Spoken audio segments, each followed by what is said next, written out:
If I start giggling a lot, you know this hit me, just to let you know. Okay, let's see. We should be live, friends. Here we go. Yep, you're live. Okay, let's see. We're live, and can the room hear us? I mean, that's the big thing. We could just be sitting here. Usually, I have a good 10-minute over-under on getting this to work. So, can you hear us? That's what I want to know. Hi, everybody. Welcome to St. Patty's Day. Okay, Michael says he can hear us. Let's see. We'll go. Can you hear Cynthia? Cynthia, say something. Something. Can they hear me? Can you hear Candy? Say something else. Hello there. Happy Beer Day. Yes. Okay, so Michael's saying yes, yes, yes. Logical Search says yes. Dave says, is this a ladies only meeting? Right now it is. You never know what can happen. Okay, so hi everybody. Here we go. So welcome to the show, The Biddies. The Biddies wanted to do some talking tonight. We're all sad with everything that's going on, and so we thought we'd just have a fun place to hang out for St. Patty's Day because I don't know about you guys, all the restaurants are shut down, all the bars are shut down. Things are topsy-turvy. My campus just went to fully online. You can't even get onto campus except for a few of our international students that don't have anywhere to go or making sure that they have a home. So we had a little contest. I don't know if this is the first one. Who can bring the biggest drink contest? This is as big as my head. So here I think it's a contest who has the biggest one. Let's see. I don't know. Mine is. I I know mine's bigger than yours because I've drank out of yours. This is a, well, I think Candy wins. Hers is like as tall as she. I think so. Okay. Candy wins. Yeah, and we've made a deal that anytime anybody said, I didn't tell you this, Cynthia, beforehand. If we hear the word Biddies, we will take a drink. So I don't know if that applies to the chat. Only if you. Oh, super chat is on. Let's see. Oh, Michael, kill me. Let me go to full mode, enter full screen, or he gets mad.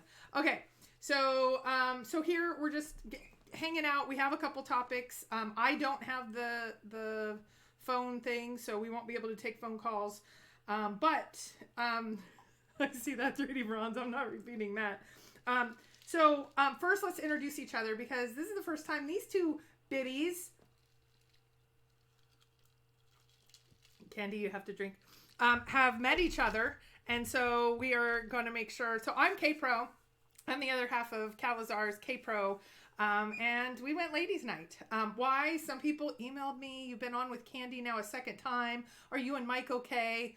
Yes. Somehow I'm going to make it through where Mike is playing video games and I am hanging out with some lady friends. That's allowed in a healthy relationship, friends. So we're just hanging out, having fun.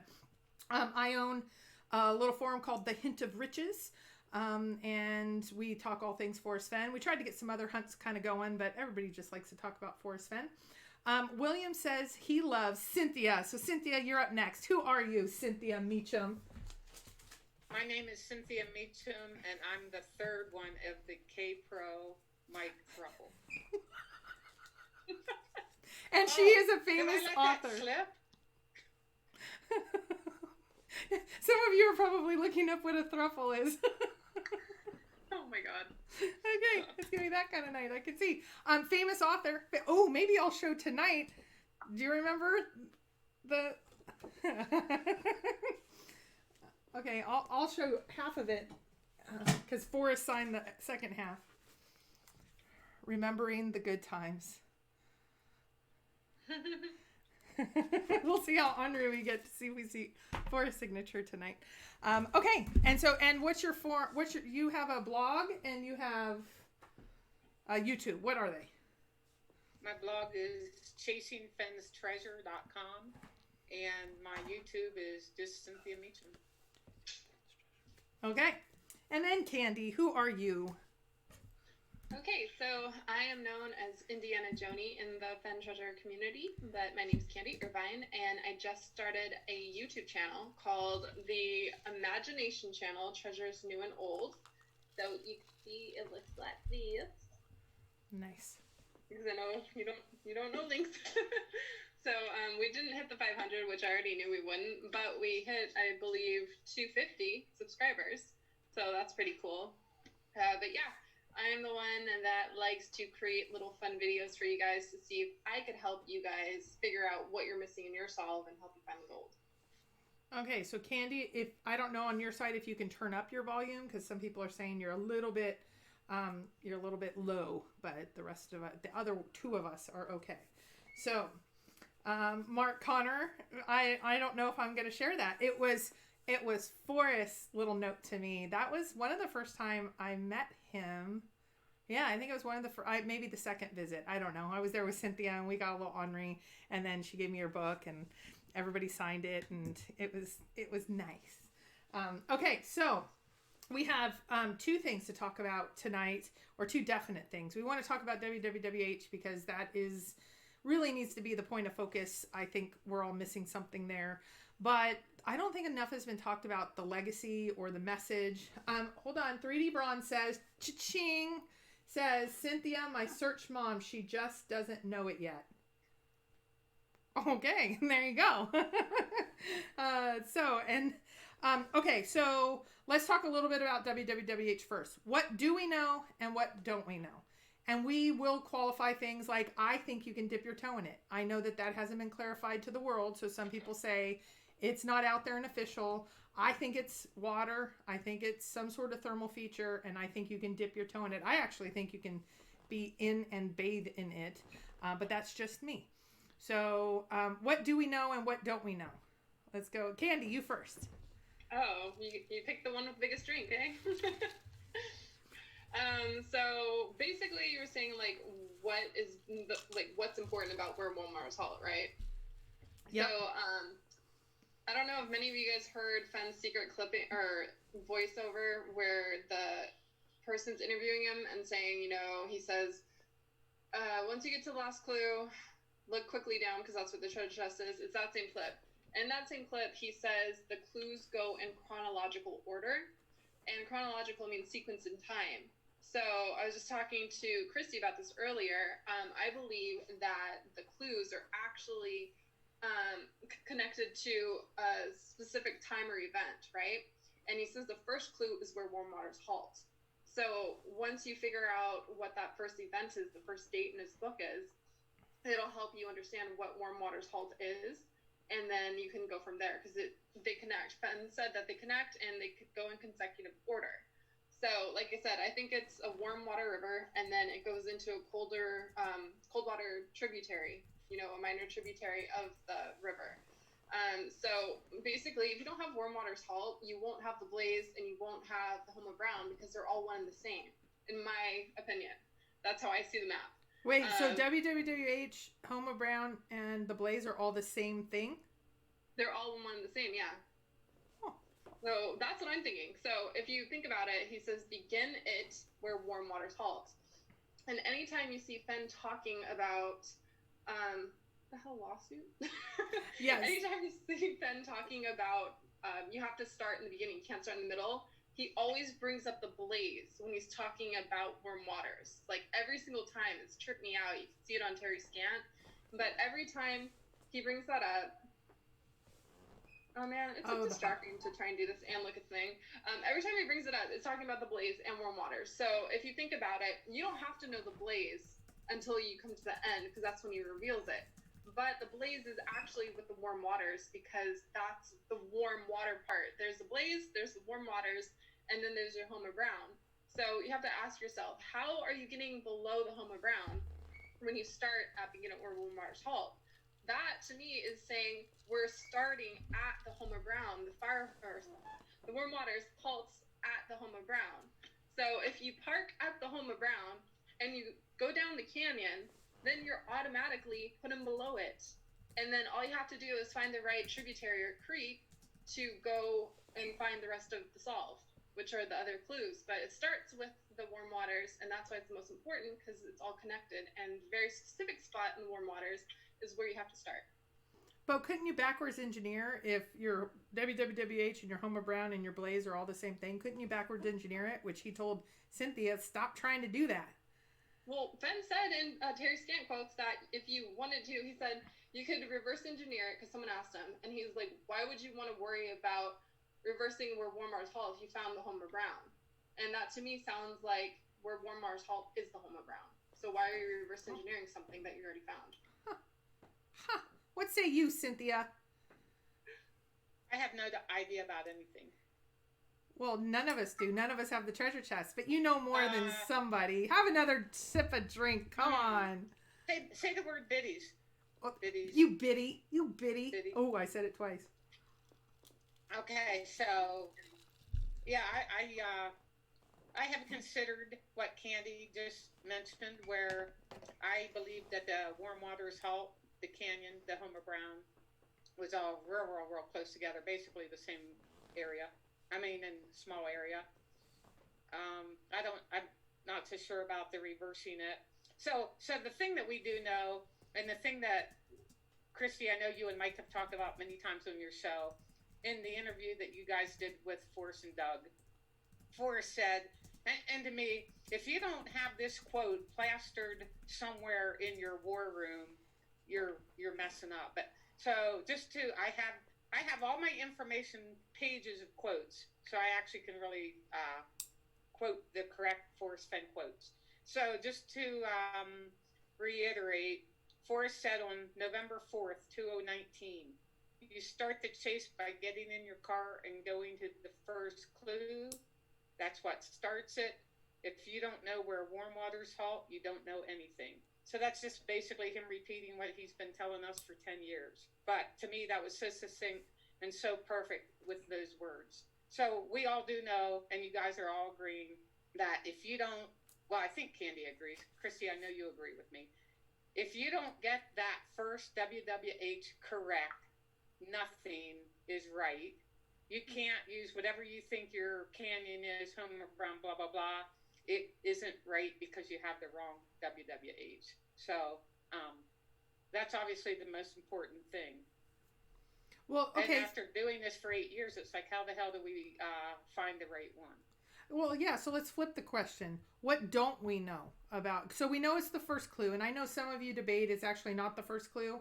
I'm going to go with what Forrest says about 17,000 times. WWH is the first clue. So I think the three of us agree on that. So what's our next step? What don't we know? Obviously we don't, most of us don't know what WWH is. Some of us do, and I know you're in the room, and thank you for being here and letting us catch up to you all. But what don't we know? I feel like there's something so clever about WWH. Here's a question that I regret not asking during the interview. And Cynthia, I don't know if you've watched enough of the shows since then. I wanted to ask, is your WWH as special as the final resting spot? And I didn't ask that because I don't know I always assumed his WWH is something special, but has he ever been asked that? No, he might have been asked, but I doubt that he ever answered it. So, Sort of along what you just brought up, Christy, one of the things that I printed out with the quotes and the sources for these quotes, because we all agree, what is it that we're missing? Like you just said, right. What don't we know? What is it that we're missing?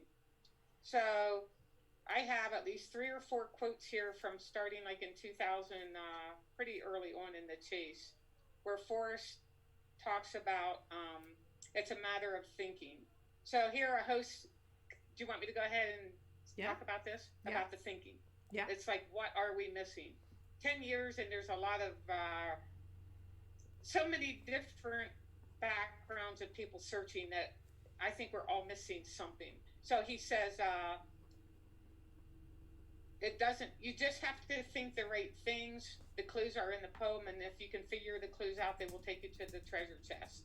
This is also where he says you need a little imagination, maybe. Another quote, he says, if a person will think they can find the chest, but the secret is to think and analyze. Another one is, so this was on the Richard Eads show in 2016. Search hard enough, search long enough, then they can find the chest. Forrest replied, it's not a matter of trying, it's a matter of thinking. So I agree, Christy, with what you and I have talked about recently. Is what is it that we are missing? And then the other quote that I always go back to, like a lot in a lot of my blog articles or YouTube, is and I don't have this quote with me right now, but I've had it so much in the blog and YouTube, where he talks about you have to read TTOTC to learn where the first clue is. So why can't we do this thinking and analyzing and combine that with reading TTOTC? And why isn't anyone able to figure out, or very few people have figured out where the first clue is? Knowingly, I mean, he said, people have arrived at the first clue not understanding the significance of where they are. What about the few people that did identify what the first clue is? Only a few people in 10 years. What is it that we are missing about the thinking, the analyzing, and it's in the book? Well, that's one of the frustrations that I have is I've only done 4 or 5 hunts where I've put something together, and I was amazed how quickly some things that I thought were super hard were cracked.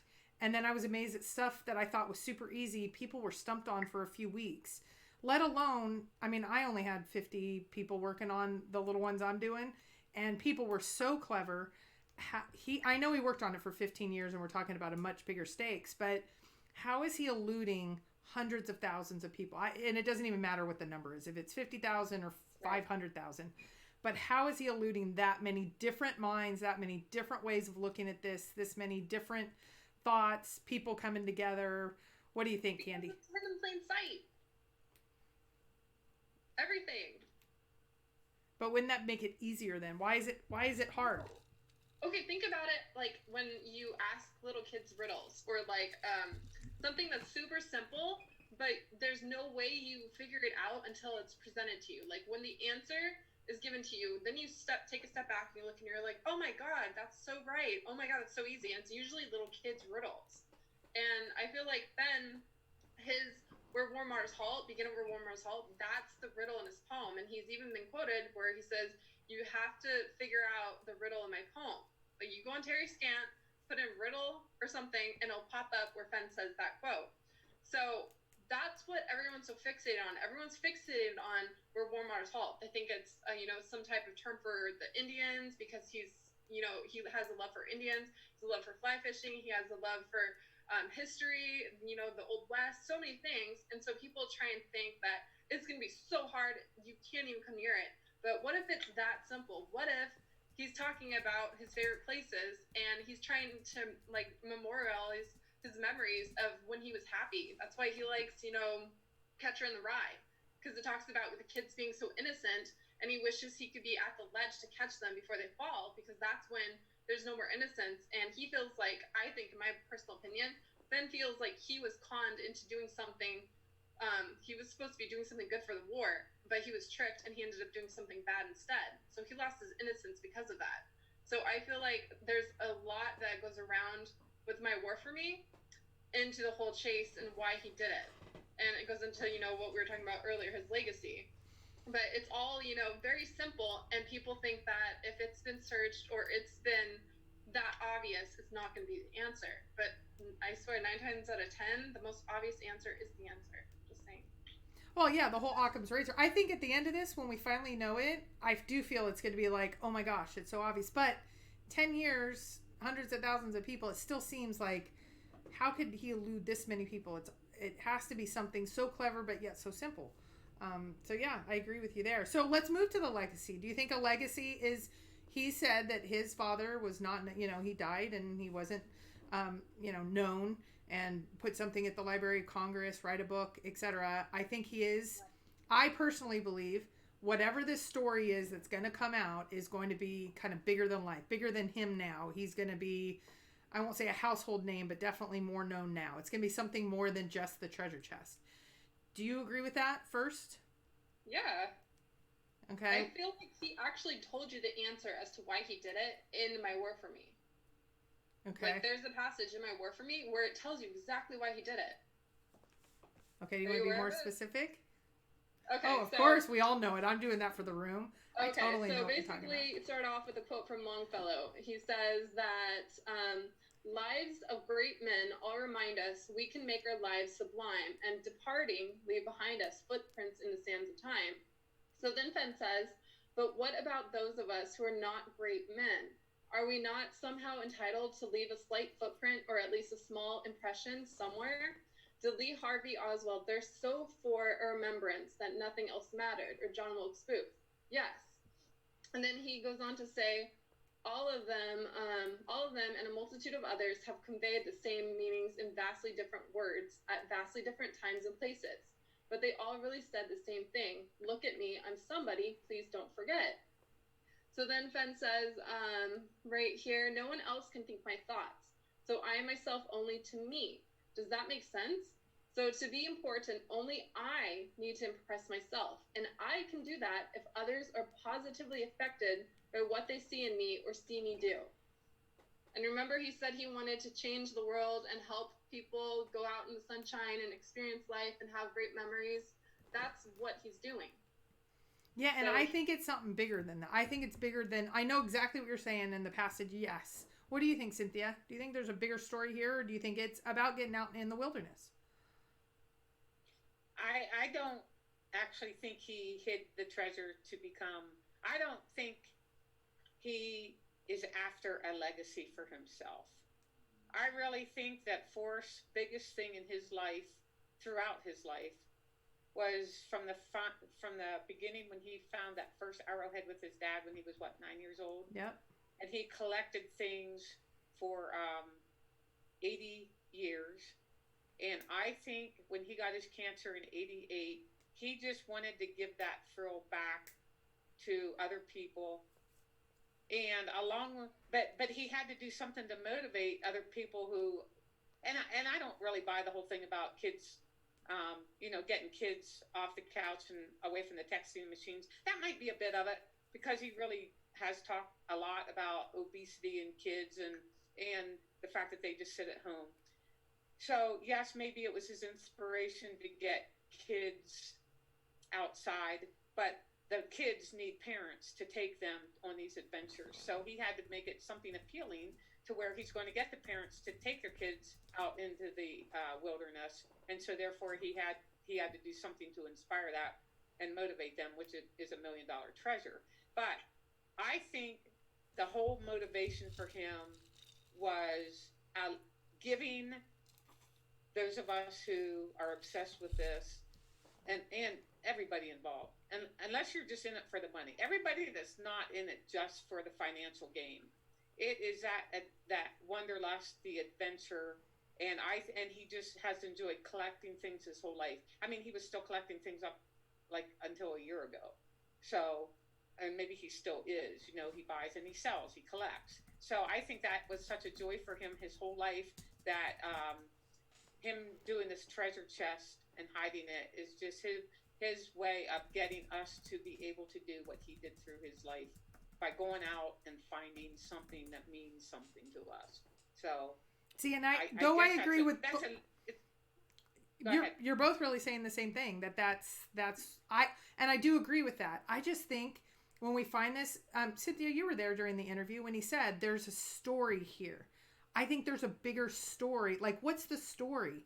He's saying there's a story. I just believe it's something that's going to be on national news, not because of a $3 million treasure chest has been found. I think it's going to be like Sitting Bull's peace pipe story, something that's going to be so epic, like, oh my gosh, and we're going to have it like into TOTC, and the poem's going to make sense. But I just think there's a story there. And that's why he didn't tell any of his family for however many years, because there's a story that he couldn't tell. What do you think? Well, Chrissy, I have the quote. Can I read the quote exactly? Can you hear me? Is this a clip from the? Yeah. So, and you've already talked about this. Oh, okay. You've talked about this one. It's nothing new. Yeah. So you ask him, what's the one thing all searchers are missing? And his answer was, it's important to the story, but I'm not going to tell you what it is. I'm saving that for the person who finds the treasure. But it's significant, I think. In my opinion, what he's saying the story is, what the story is about his secret or his special place. I think it's the story about why, the significance of why he hid the treasure at that spot. And there's going to be something inside that treasure chest that is going to reveal the story about why this place is significant to him. But I don't think it's necessarily going to be a story that has anything to do with his family. I think it's more about him. I really think Forrest is keeping his family out of this whole thing, including whatever happens when he finds it. So I don't think there's going to be anything that would be about his family, but there's going to be something, and this is all just my opinion. I just think it's going to be significant because this will reveal why this spot is special to him.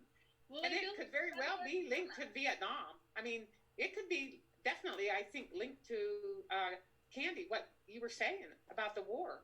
No, it is, because if you guys remember, part of my solve.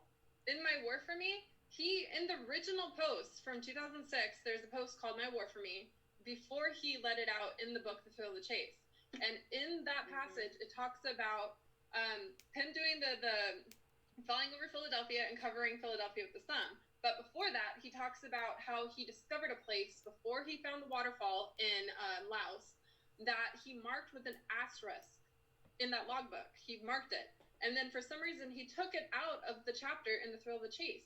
But if you pay attention, like I'll show you right here, the big old page in the book where it talks about not a day goes by where it's like something's leading up to doing something. If you look at it, there's a huge, like, it's a huge page right here. It's a huge page. We're all talking about it. And then you look at the very bottom, there's the asterisk. So he was talking about getting ready to fly back to that place, and it has something in connection with the waterfall in Laos, as well as his special place, because the only time he started even thinking about the chase, he said, is when he found out he had cancer and he's supposed to die. So when he talks about My War for Me, about being allowed to leave footprints back behind sands of time, whether he's a good guy or not, he's been thinking that ever since he found that grave in Laos. And so now all of a sudden he tells you in the chapter, he's been thinking about it. It's haunting him. He spent a whole year moving to New Mexico, doing other things, but it was leading up to it. So when he found out he got cancer, he was like, this is time, I need to do this. So it's all tied in with his story and why he's trying to get people, because he feels like, in my opinion, I feel like he thinks he's not a good person because of what he did in Laos, which is totally BS. It's the government, they suck. But he feels like he's not worthy enough. So in order for him to feel worthy of, dying and being at peace with it all, he feels like he needs to be able to change people's lives in a positive way. And that's why I think he did it. It's basically for him, but how else was he going to get people to go out and look for something and be with families? It's going to be, obviously gold. People will be like, hey, it's worth going out there. But to him, he just did it because he wanted to change the world and he wanted to stop the freaking wars upon wars. Okay, so this is a question I've been asking, or at least thinking about for about the last 6 months. So let's just say, I think we can agree, he probably has known about this spot from somewhere between 10 and 50. Let's just say, let's put those at, maybe it's 60, but somewhere between 10 and 60. So he knew about this spot for at least 10 years before he thought about the treasure chest or got cancer and this whole initiative or this whole project that he's doing. But he told no one in his family, because I think some of us know, I think some of his family have been out searching. And so wouldn't they know the spot? Why didn't he tell anyone in his family the spot? Because supposedly he knew about the spot for years and years and years. And it was like, let's say he found out at 10, that special spot. Wouldn't he be telling Peggy at 20, hey, when I get buried, this is where I want to be buried? Like, don't you talk about that to your, even if it's at 50, this is where I want to lay my bones. Isn't that something you talk about, unless there's some other reason that you don't do that? What do you think? Well, I feel like he's been holding on to this ever since that experience with the waterfall. And he didn't connect it until he, basically his life and his whole perspective on things changed after he went to war. And that's why he tells you, if you only do one thing, read one chapter of my book, it's My War for Me. It's because it's telling you the message of what he's trying to convey and what he's trying to get you to do. So I feel like, you could tell someone something and they still wouldn't have any idea that that was the place you're talking about or how it's connected to you. You could tell someone straight blank something and they'll be like, whatever, that's great. If they're not interested or they don't understand the connection, it'll go right over their head. And I think that's what Fenn did. Because, like, right here, he says several years ago, he went with, you know, his daughter Kelly's family, the Firehole River, things like that. And then he says, where is it? Oh, it says, my memories of those experiences are so dear to me that I hope in time all of my grandchildren will follow my footprints to that special place. And what was he talking about, my war for me? He was saying he wants to be able to leave behind footprints. And now he's talking about he wants to leave footprints in the freaking Firehole River for his grandchildren. Like, just saying again, Firehole River Sol, that's me. Well, so Cynthia, so if he's known about this spot for at least 10, 20 years before he thought about the treasure, and then if not more, maybe his whole lifetime, why wasn't he telling anybody? Why was it a secret beforehand? Okay, so I'm one of the few people that probably believes that he found this. His special place is a special place to him that he found after he was young. I mean, I think his special place was found after Vietnam, after he moved to New Mexico. So he got cancer. He was 58 years old when he got cancer in 1988. Mm-hmm. So I have another quote here, and this was to support what I'm about to say. In the radio program that Forrest did with WGN back in 2013, Forrest says, now remember, this is 2013, so early in the chase. Okay. Forrest says, the location was in my mind for a few years. There was never a doubt about where I was going to hide that treasure chest.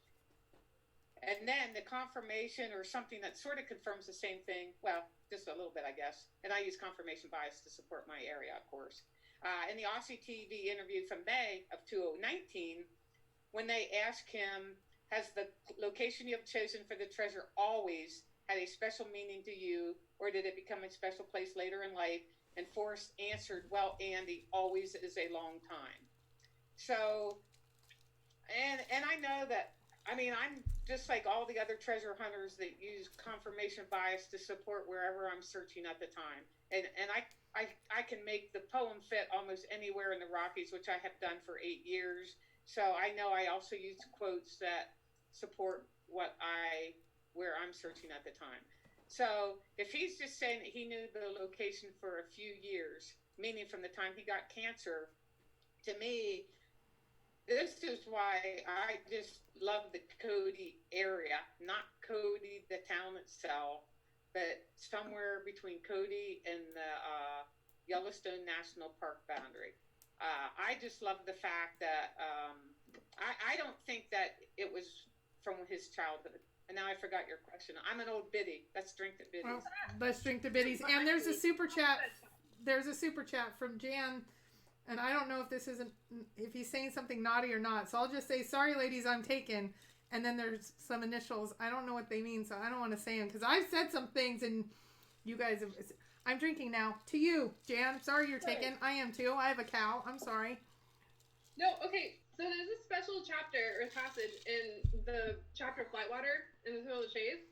And everyone, when they read it, it sounds like he's talking about his special place. You know, where it says, and when my tackle box is closed at last and the caddis hatch is gone, I will rest through all of time and space, pillowed down and scented in, with a smile that comes from remembering that special things that brought me to that final place, one of which was knowing Peggy was there, somewhere waiting for me.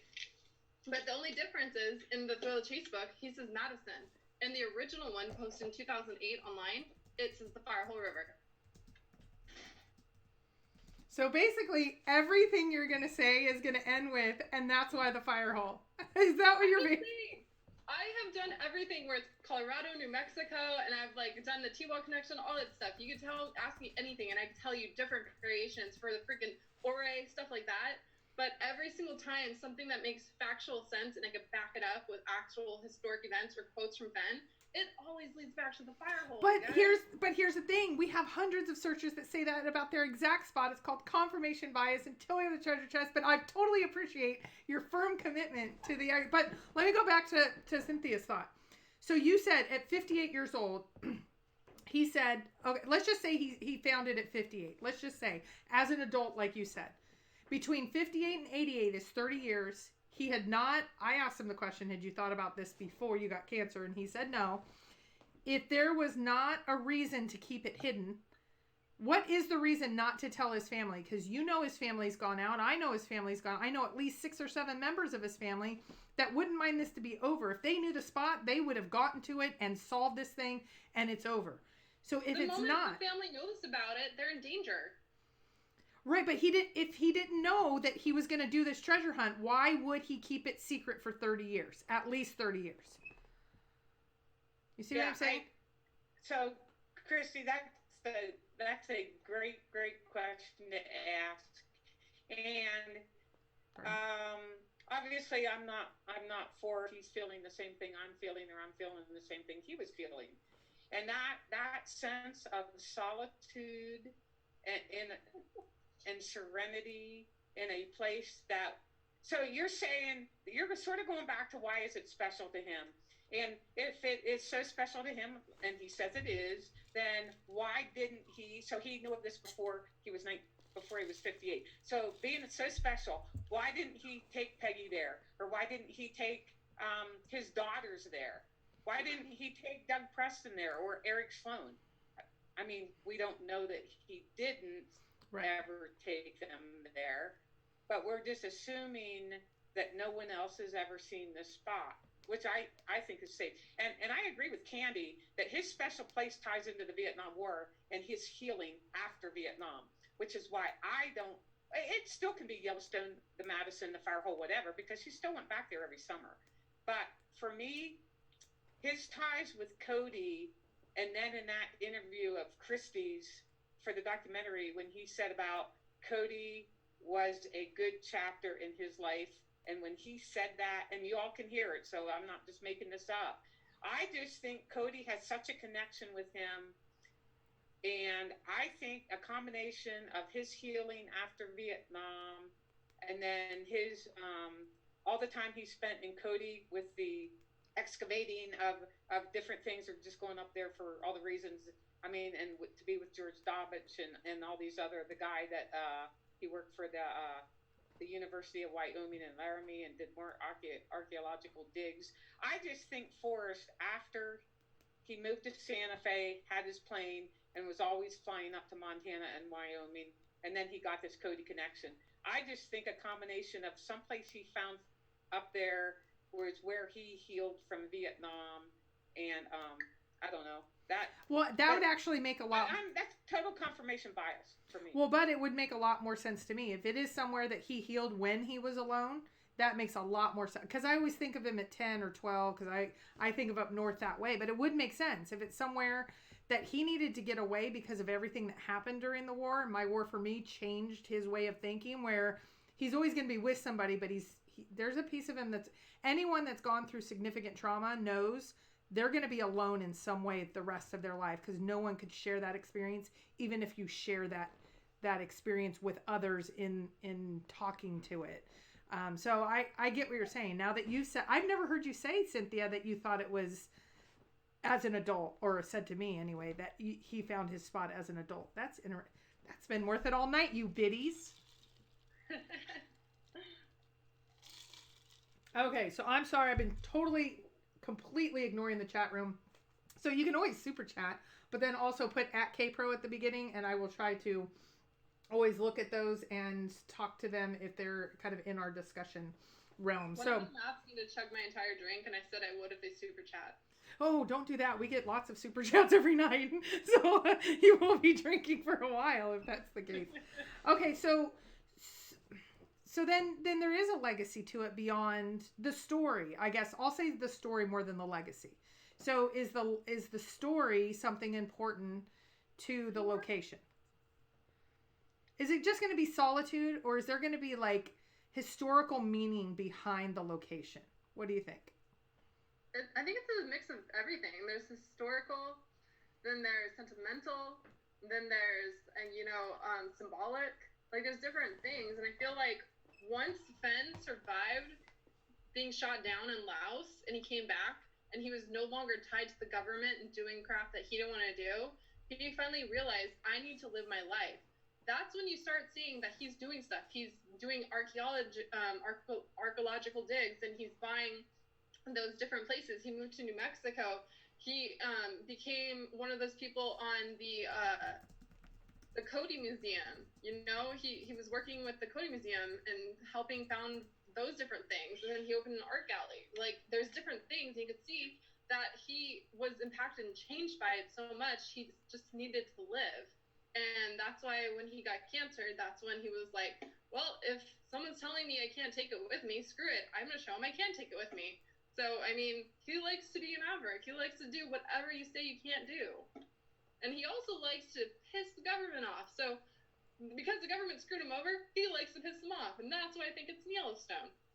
Because what else is a bigger metaphorical FU than putting something where you can't put it?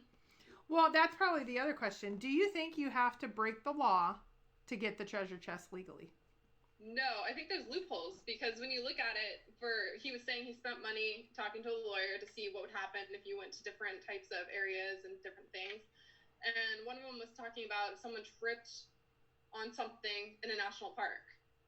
And the laws, when you look at it, you're allowed to keep something if you find it that isn't buried. If it's buried, then you can't claim it. But if you just come across something and you turn it in, then if no one claims it within 30 days, it's yours. And remember, Fenn said something about, like, you have to wait 30 days or something, like put it under your bed and wait 30 days. So it kind of like lines up with that too. But I mean, he's a maverick. He likes to do whatever the hell he wants, and I support that. Well, I support that, except for what if he's dead?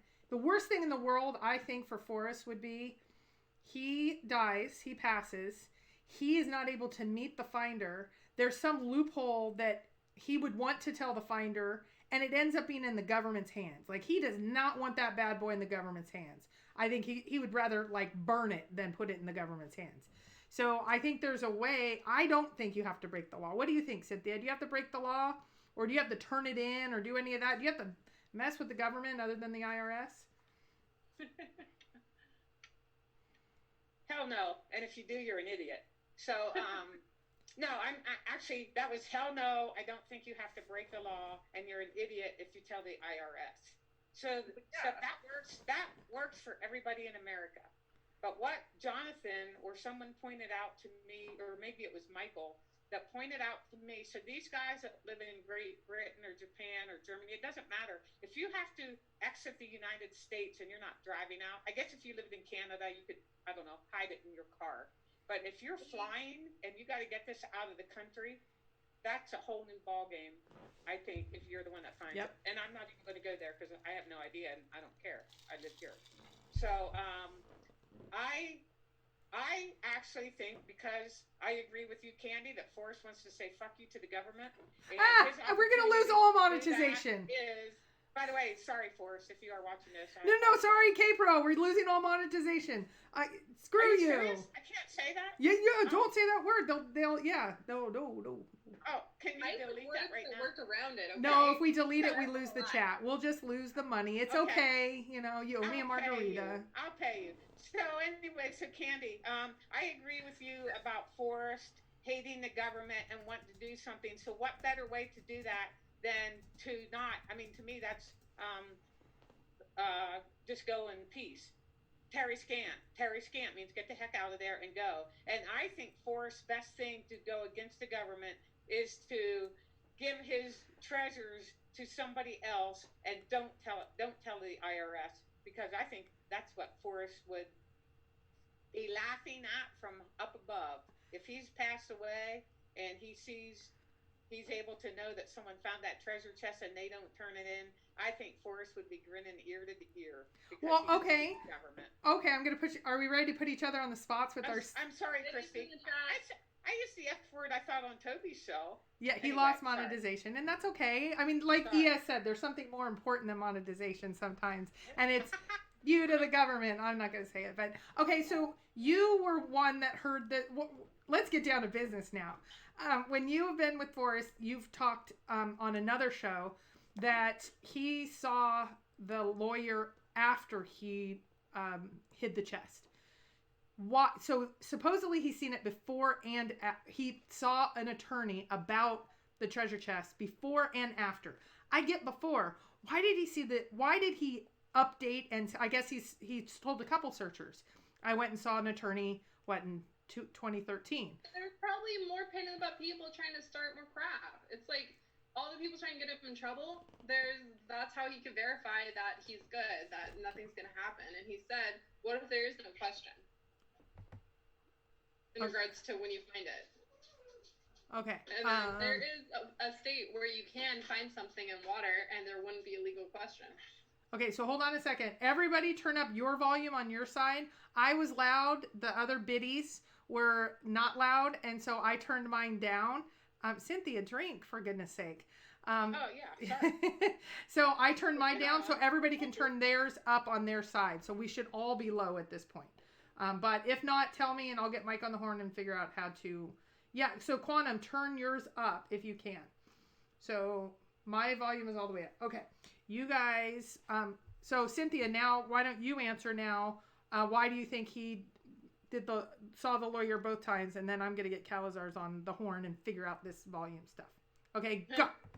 So I am positive that one of my visits, he told me that he had just talked to a lawyer like the day before or the week before about the various places, the legalities depending on who owns the land. So everybody's low. And I saying was thinking at the time, on their isn't side. it a little too late to do this now because you how do did I it X number turn of everybody years up? ago.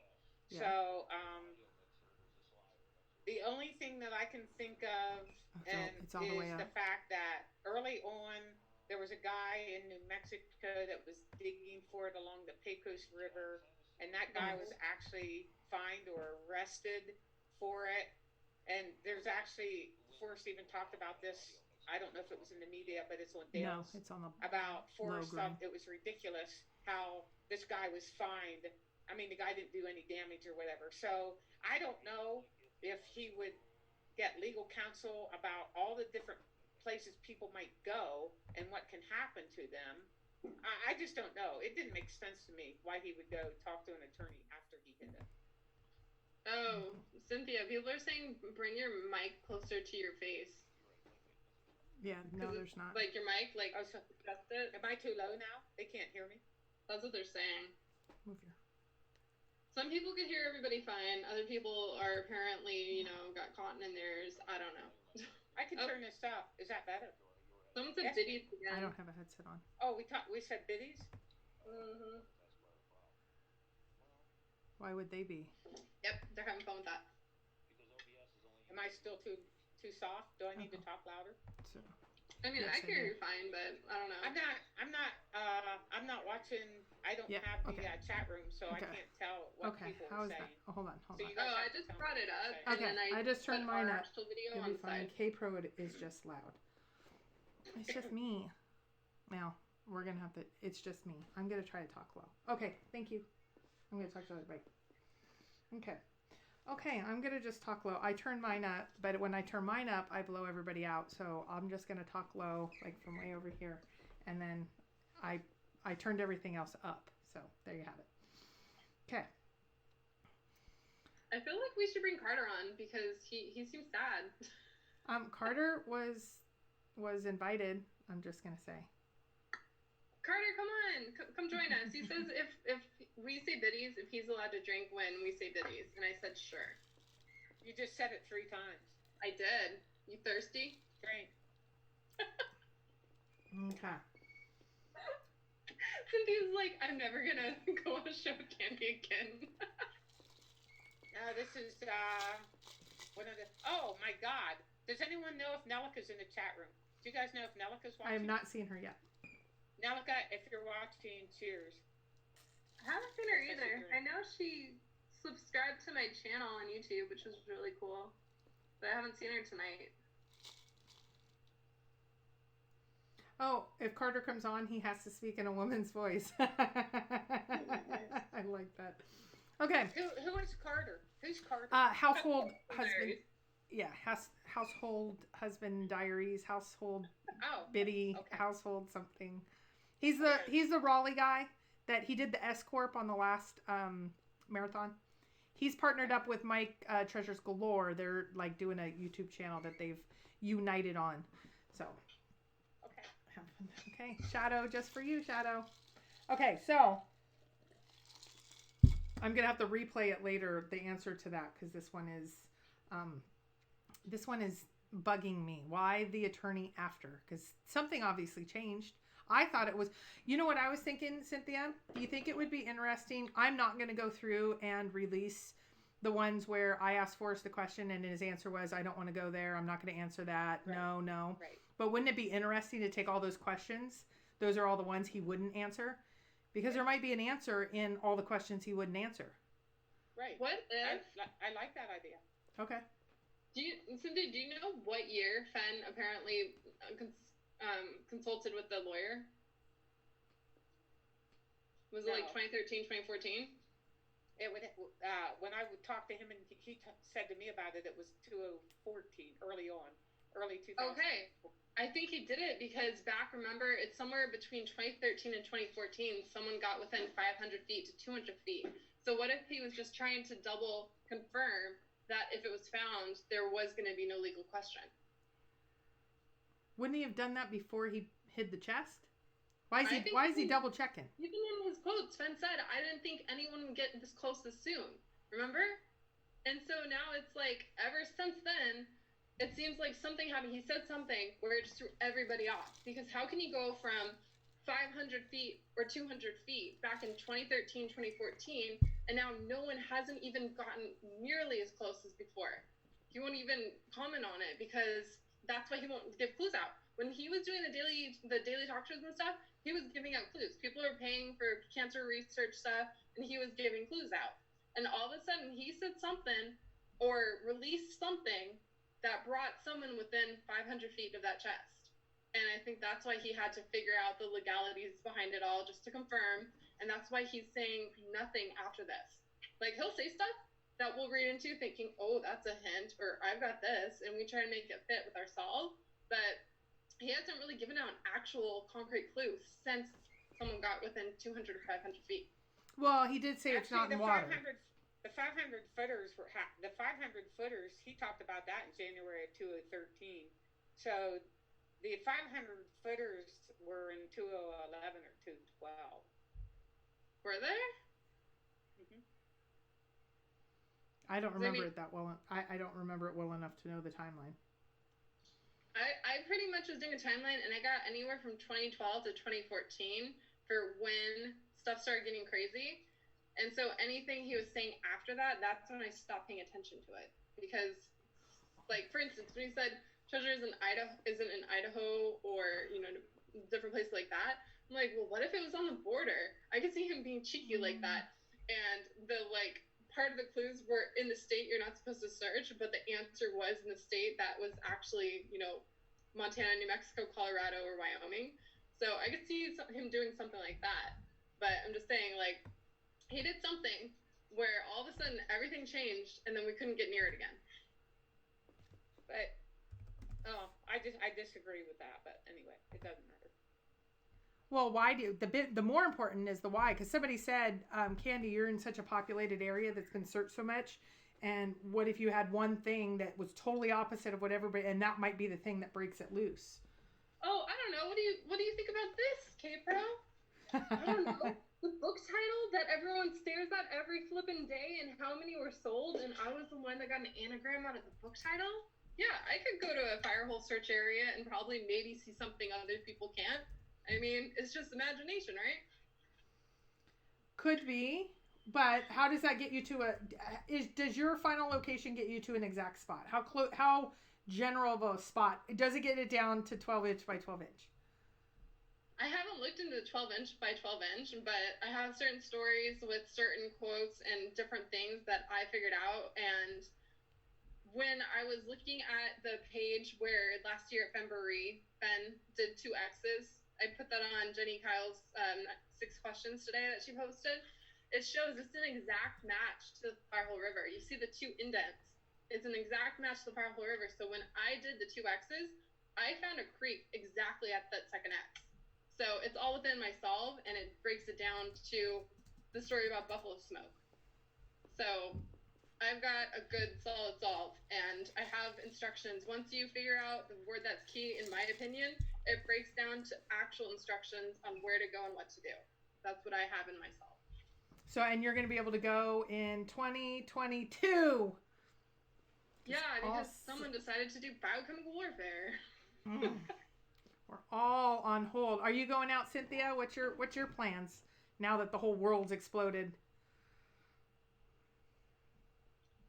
I will still go search if I'm able to. I mean, I drive, so the only reason I wouldn't be able to go is if they close all the campgrounds or the national forests or whatever. But I will drive there. Carter, this is Cynthia. Cynthia, this is Carter. This is we're the Raleigh peeps over on this side, and then you guys are the West Coast peeps on the other side. So okay, Carter, I gotta get my stuff straight. Sorry. Hey. Okay, yeah, you're clicking and just roll with it. And do you have a green drink, my friend? Ask him if he's a biddy. Yeah, you're a biddy. Oh, green drink, biddy. It applies to you. Oh, nice. That's great. Oh, there we go again. So 3D Braun says, Cynthia, I think you need to show Candy your page 99 video. No, I was going to go there, and you know what? I love Candy's, and I know Candy's here listening and watching me. I love Candy's enthusiasm because I understand that I was at the same place 8 years ago. I am not going to say anything for her to change her mind, and I love the enthusiasm of the new searchers. So everyone should just go where their solutions take them. I like it. So Carter, we've talked about legacy. We've talked about lawyers. We've talked about WWWH. What say you to all this biddy talk? These old biddies have been cackling for a while. What say you? I ate my Corona V. Oh, are you? I was gonna say, lozenge. are you sick? Yeah. I'm not. Yeah, I just got a sore throat, but it's not a Oh no. it's not a Corona thing, so we're good. Mm. That's the first symptom on the first day. I'm enjoying what you have to say. So I liked where Cynthia was going with the quotes. So Cynthia, I wrote you an email, and then I called you out, not meaning to. Oh, that's fine. And I just said I'd written you, and I was waiting for a response, but I recorded it like a week before it drops, and then people are like, "Oh, what Cynthia said," and I was like, "Oh," but she responded super quickly, and I was like, "You have no idea who I am." So I hopefully I made that good. But I like did reply. You did? Did I reply to your? Yeah, within like 30 hours. Good. It was like super quick. Okay. And I was like, yeah, okay. You don't even know who I am. So like, she had no reason to respond to my emails. I'm sure she gets tons. So I was like, no. So I totally was like, Cynthia rocks because she has no idea who I am. Did I tell you anything good? No. Because I don't know anything. That's the whole point. No, I know nothing. I know nothing. No. You do. Have a little party at Cynthia's with some margaritas, and you get some good stuff. You old biddies. Me too. Oh yeah.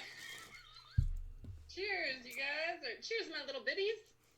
I guess technically because I'm the house husband, I'm the biddy, right? Yeah. Every time we say biddy, Carter, you have to drink. Oh, okay. There's just yeah. I'm trying to get over your name. I'm already mixing. It's terrible. Just wait until you see Cynthia just like fall over. That's what we're working on. But that's what. Cool, yeah. That's actually what I was working on today. Mike and I were having a hard time figuring out the sound, which sounds like I could hear all of you. You were a little bit low. Some of you were a little bit lower, but it wasn't bad. So I think sometimes people are being a little oversensitive with the like. Or it could just be their machines too. That's the hard part. And some of them are on in a car, and some of them have headsets, some of them don't. Yeah. Touche. Yeah. But no, I think that's like everybody has their confirmation bias. Toby and I disagree on the use of spreadsheets. From what I've heard about Cynthia, the source will remain unnamed. You got to have a better poker face, Kpro. I don't. Is it her? I don't know what's being said. Oh God. Is that Cynthia's very organized, so. This is true.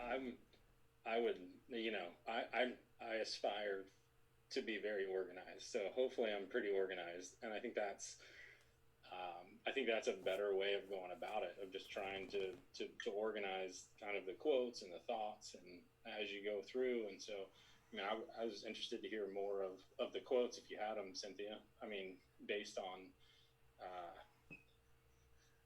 everything, where warm water salts. I mean, y'all have a different idea of legacy.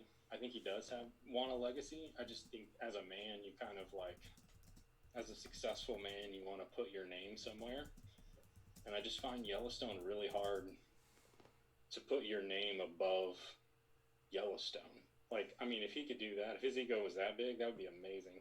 Just be like, it's not even Yellowstone National Park. This is like Fenn Treasure Park. Yeah, can I comment on Yeah, that? please. Yeah. Real quick. I totally agree with what you're saying, Carter. And one of the other things, Candy, I also have searched the fire hole and a lot of stuff inside Yellowstone. I've done a lot. Anyway, and I don't want you to think I'm trying to change your mind and that you should change your search area, because that definitely is not my intent. But okay. So one of the things on the Josh Gates, when Expedition Unknown, and I do have that here, but I'm not going to pull it up. When Josh asked Forrest why he picked the place to hide the treasure where he did, and Forrest said, it's a place I've visited a few times and I have fond memories. So, Candy, the one reason why I dislike the fire hole and the Madison, and I am talking any place on either river, is Forrest has been to Yellowstone every year from the time he was 2 years old, or in West Yellowstone National Park area. Since he was 2 years old, Fishing Bridge until he was 6, and then after 6 years old, they always went to Fishing Bridge. He has been back every year, even when he was in the military for the Cody interview of 2016.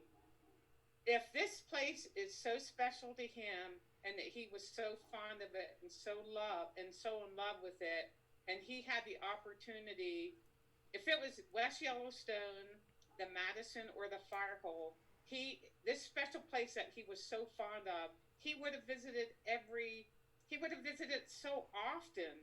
And like the Madison, so I won't hammer you so much on the fire hole, but for the people that just love the Madison River so much, I think, especially the people that like the spot where he wrote the love note to Peggy or whatever, where he sat on the bank of the Madison. Yeah. Buckle up, Kiwi. I would think that he has sat at that same spot year after year after year, if not week after week after week. Cynthia, he didn't sit on Madison there letter. all through his pre-teens, his teens, and blah blah blah. So this is one reason that once I finally left New Mexico and got some sense in me, and then started looking at Wyoming and Montana. Carter, you just offended Carter. He's Sorry. New Mexico. Anyway, so this is one reason I just so dislike the fire hole in the Madison, is because of the fact that he has such a sentimental connection to this place. And if it was that handy to him, and he spent so much time in Yellowstone and West Yellowstone, he would have went there a lot more than just a few times. So that's why I wanted to get away from West Yellowstone, away from the Madison, and out of Yellowstone. Although I certainly don't have it, and if I came up with a real good solution that I haven't already done, I'd still look there. And I'm not trying to sway you either. That's just my opinion. I'd like to just saying, like, there's the part where you said he wrote a letter to Peggy on the Madison. It was not the Madison. In the original post in 2008, before the Thrill Chase came out, it was the Firehole River. And he says he's writing the letter to Peggy because in the original one, he says, you were there somewhere waiting for me. And it wasn't until the book came out where it says Peggy was there somewhere waiting for me. And he changes it to Madison. Now, what makes me think two different things. I think that's two different things you're talking about. So you're talking about in Flywater, right? Yeah. Where he talks about Peggy will be waiting. Right. But I'm talking about where he watched the Ospreys and blah, blah, blah. And that was where he wrote a note to Peggy. Yeah, when he was like a teenager, he wrote a note to Peggy. And it was along the Madison. And Forrest told me actually exactly where that spot was. And it was along the Madison. So I just think the Madison, in my opinion, it's a place he went way more than a few times. But that's just me, and I sure as hell don't have the treasure chest. So everybody really should just go with what they think go with your own gut, your own solutions, and don't listen to what the rest of us are saying. Well, I mean, last year when I went boots on the ground for the first real time, because the first time I ever went boots on the ground, it was Colorado, Swatch, Colorado, and I went to Soldierstone, which I won't bring that much up because I don't want people going there. But when I finally got more, information about the chase and what we should know, more things, and I started understanding words and what he's talking about, that's when I came up with a Firehole or Hebgen Lake. I know everyone loves Hebgen Lake. I went last year to Hebgen Lake, to Pacific Creek. Loved it, but there's so much that can work because of the earthquake, stuff like that. But every time I try and get away from the Firehole, Cynthia, it just sucks me back in every single time. And I've tried hundreds of different variations of solves in different places, different variations of what warm water's halt can mean. I went from the T-Walk connection to physics. I went to just so many things. I can't even tell you. I'll probably do a video one day on it. But what I'm saying is, every time I've tried to get away from the Firehole River solve, it comes right back and bites me in the butt. So I don't think anyone can swim me from that spot anymore. No, and that's good. You should absolutely go check it out. Because you have to go find this out, whether it's there or it's not. And I've been in your same shoes where it's like I was so sure it was at certain places. I thought I had these really, really great solutions. I mean, until you go and then you really search it and you know it's not there. And that's the hardest thing there is from being in this for 8 years. The hardest thing for me to do, as I have heard others say, is to give up your solution. And you actually have to finally convince yourself it's wrong. And if you're going to stay in this, then you have to start over. Well, and so, you know how you do that? I love your enthusiasm and everything you're researching. It's excellent. So just go do it. And that's the best. If you are starting to waver on your solve, or you think you're really, really sure, find someone you trust. For me, that was 2 searchers, my past search partner and Cynthia. And I gave them my Nez Perce solve. And I'm like, Cynthia, I know Cynthia. She's going to be out tonight or by morning. She's going to drive all night and she's going to be ready. And then I gave it to her. She was like, it's okay. Do you want some feedback, or what are you looking for? What question do you have for me is what I think she asked. And I was like, what? It was like if Mike was here. Wah, wah, wah. I mean, it was like, I thought for sure. So then I called Follow Me Down, and I'm like, and he's like, it's okay, but there's a couple issues. Do we want to walk through them? And I'm like, what? I mean, I was shocked because it was my love solve. It was my 18 months. I built it on my own. It was, but I think that's the way to do it. And you kind of get that feedback and it hits you in the gut. But yeah, I wanted to hear the feedback, because if the feedback didn't sound right, but it was funny because I don't think you've never talked to Follow Me Down on the phone, have you, Cynthia? No. You guys gave the exact same. There was 2 issues with the solve. You gave me the same 2 issues to say, nope, that's why you got to rule it out. And that pretty much told me there wasn't a way to rule it out. You'd have to rule out the whole solve then. That's when so let me go back to telling Cynthia's secrets. When I told Carter, okay, so one of the things that a lot of people say about Cynthia, and I'm not going to say I know her well enough to say absolutely yes or no on anything, but some people say when they do these clips in these documentaries and movies that she's been in, they make her look like, oh, there's water, let's go over there, and then, oh, that kind of looks like the blaze, let's do that. And she's like this wandering fool is what I feel like your persona is on TV. Then you get to go spend a little time with Cynthia, and she has books, and she has them categorized, and notes, and keywords, and areas that she's been to. Yeah, look, I didn't want to say it. You see the bottom row? Those are all of her notes categorized in certain ways that can all be searched. GPS of where she's been. There's pictures. There's the notes of all. So when you say, oh, have you been to such and such?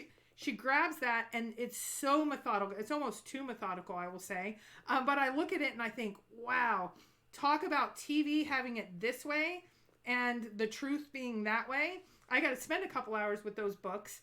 Oh my gosh, they were awesome. And so when Carter and I were talking at Chipotle for several hours, we talked about this exact thing about, is Cynthia methodical about this, that, and it was like, oh my gosh, so much so. And that was the secret I gave. So it wasn't that bad. What we weren't specifically talking about, is Cynthia methodical? We were talking about, I sent you an email and you wrote me back, and you don't know me from Adam.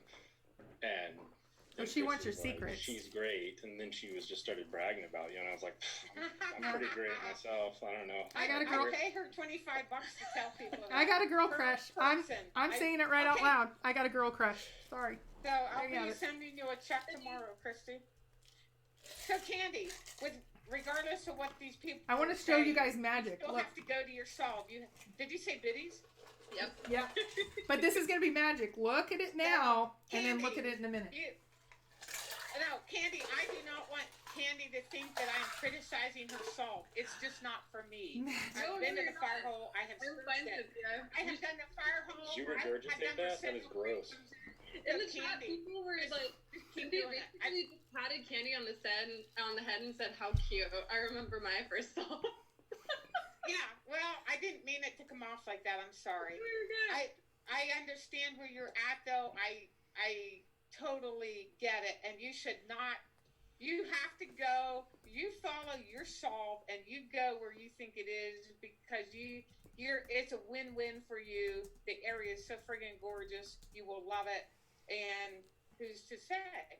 Maybe you'll I mean, come home with I a also treasure came to chest. this understanding with So the you solve because follow I it. put down the origin and the meaning of words. Like Fenn himself has stated that we as human beings do not understand the proper context of a word and what it means.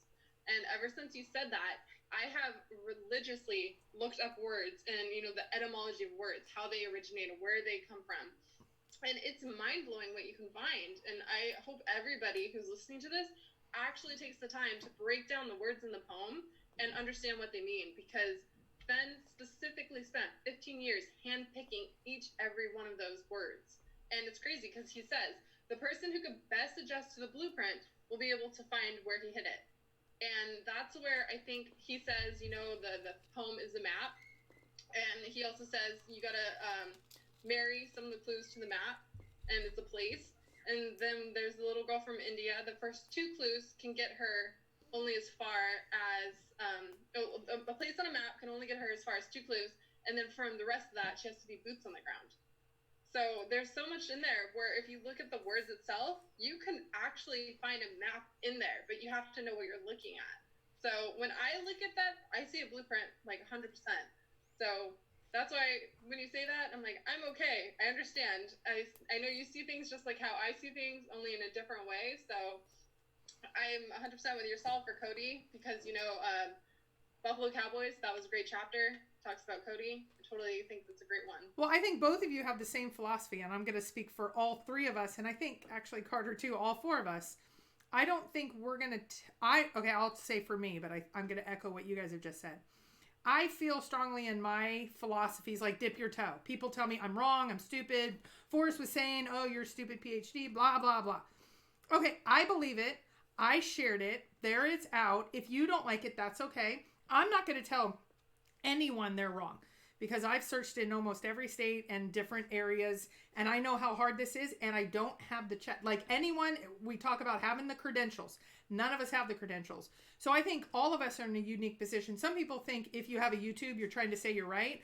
No, we're trying to, in my opinion, my YouTube is about trying to make a platform for people to express different thoughts, because there's been a couple different thoughts that have been expressed even lately that I'm like, wow, I haven't heard that before. Not necessarily if I think it's right or wrong, but I haven't heard that. The forums are getting old, in my opinion. And I own one of the forums. I want everybody to go to it because I own one of the forums, but this is such a rich environment that we can get so much better dialogue. And I think that's what both of you guys do. But especially since Cynthia, you and I have chatted so much, we've had searchers that have told us things. And I don't ever say you're wrong. I just say that's not how I would see it, or that's too much of a stretch for me. And then those are the people that typically say, well, it's because you just stole my solve and you went out and you're stealing the treasure chest from me. And it's like, I cannot stand those people. Those people need to walk in an active volcano. Just saying. Woo! Yeah. Okay. Luck is asking, ask Carter if doing the theme videos has led him to any kind of overall theme. So I'm about 6.5 years behind Cynthia on this. So you're going to find it before all of us. Go ahead. So really, and this is kind of like the disagreement. So it'd be fun to talk to Toby one of these days if you could set that up, Christy. Battle of the Titans. Well, I don't know about a Titan, but Battle of the Wee Man versus the Titan. But it's one of those. Which one's the Wee Man? I know. Me. But so my take on this has been I was nervous about starting a YouTube channel and like putting information out there, and then I realized people that are much smarter than I am have been doing this for years and haven't found it. And then to find out that Cynthia is as organized as she is just a few weeks ago, I mean, like there's a whole bunch of stuff that we don't know about all these searchers and all these people that are actually out there looking. And so my idea is just probably similar to Cynthia's, if she's that, organized in all those books, is to go, okay, I'm going to simply take all of the keywords and all of the themes that I see in the poem and in the book and catalog them in a spreadsheet. And that's it. In and the poem. Once I get to the end, and now that I'm 28 or so theme / keyword videos in, I'm starting to get to maybe some less exciting themes or keywords, and people are starting to comment like, you don't even know, what you're talking about, or that doesn't have anything to do with it. And I'm not saying that it does or it doesn't have anything to do with it, but I would be remiss not to collect as much information and then put that out there as to possible themes or keywords. And then once I have all of that information, my plan in probably 6 weeks, once this coronavirus is over, to walk outside and do you get demonetized for that? We cannot spread any. I did find out we cannot, if we say anything with that word attached to it, those are getting reviewed. And if it's anything inaccurate that could cause hysteria or issues in the public, we will be demonetized. But I think Cynthia took care of that earlier tonight. I already demonetized this early. I said Cynthia, you didn't see the comment. I said earlier, if you can come over to my channel and you can say whatever you want. This is a no holds barred because I don't have 1,000. Oh, I like that. Wait, you're allowed to do that if you don't have 1,000 subscribers? Yeah, because you're not getting paid, but you'll never get paid on those ever. So just. So, who cares? Let's go. Okay. Let's go at it. Okay, and let's add a word tonight. So we have the word biddies, but we're gonna add, if you hear the word poem. The room went crazy when you said it. Carter says it in such a unique way. So when we hear poem, that means that we need a drink. Poem. It's a poem. Why is that? You can't say it right though. I mean, you just did because you just keep talking when you do it in like general. It's so cute. It's not a bad thing. What do I say? You say poem. It's like Poem. Poem. I don't even know how I say it, but I get so much flack for it. It's unreal. Ugh. Oh, it's fabulous. It's fabulous. Okay. Drink to that. So all I'm saying is eventually in like 6 weeks, I will go back and start the arduous process of looking at all of my notes, because I've kept notes for every single one of my videos, and to see what pages continue to come up, and then start to do a secondary analysis of, okay, all of these different themes and all of these different keywords, they're all showing up. And that, y'all could do that much faster than I can, because I'm preparing new themes and new keywords over and over. So if you want to go back and do that secondary analysis, I will get there in March, or not, it's already March, in May, probably by the time I get done a whole, did you do anything about the misspelled words in the Thrill of the Chase? I haven't. Oh, okay. Oh, I thought you did. I remember you just going through every single darn word in the book, but... I'm working on it. But, I mean, that's the thing, is it's so arduous, and then people are like, well, this doesn't matter, this video, whatever, and you're like, I'm not saying anything matters. Like, I'm trying to be as unbiased as possible. I think it's in New Mexico because it's part of... Everybody asks, well, where's your state, or what's your thing? And I'm like, if I had to pick, it's New Mexico at this point. However... I see very, I agree very much with people that are in Wyoming or Montana. The Colorado is the only one, as Chrissy points out, my idea of, if he's being subtle, he doesn't say a thing about Colorado, so why not Colorado? And I'm like, I don't have an answer for that either. But maybe in, 6 or 8 weeks, I will have an answer. No, I agree with that. The first time I ever did boots on the ground, it took me to Colorado. So So I went to Colorado, and it was like a beautiful place, and it was Soldier Stone, where it's basically an exact image of his chapter from My War for Me, where it has the grave markers. It's not real bodies, but it's grave markers in memorial to those who fought in the Indochina War, which is kind of crazy. So I know what you're talking about. Like, first time I started, I was 2 years in New Mexico. That's why I never talk about this first 2 years. But then it took me to Colorado, and now I'm 100% Wyoming. But you know what? Soldier Stone is interesting because of the donation, how it was made and got excluded from some of the laws about lost and stolen property and all of that, and how that can happen on that type of land doesn't fit. I do not believe it's there. I can tell you, I spent a lot. Go there. I'll kick your butt. Well, it's over a mile walk, and everybody knows if it's over a mile walk, absolutely rule it out because Forrest said it. Actually, the way I went when I went to I'm a Biddy. It was literally a quick drive up in a truck up on a hill, but it's private property we had to go through, and they allowed us to do it.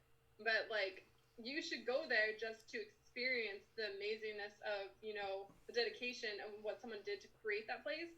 But you should not go there for the Fenn treasure itself. Like, that's just no. See, and I feel that now that I've read the history and why they don't advertise it, it is a place for, and my guy's a vet, so I'm going to say this, it is a place by vets, for vets, and no one else should go and like, we shouldn't even talk about it. Like, I got blown up for talking about it on the forums because so people would know about it more. Now it's getting more and more out there. I yelled at from people because I told them to please delete it because I don't want them talking about it, and then they like attacked me because you know that lovely website on Facebook.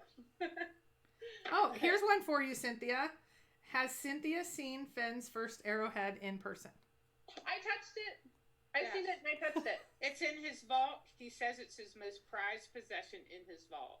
It is. It's in his vault in this little box, and he opened it, and he was like, "It's my first arrowhead," and I touched it without asking, and then I said, "I touched history," and he gave me a look like,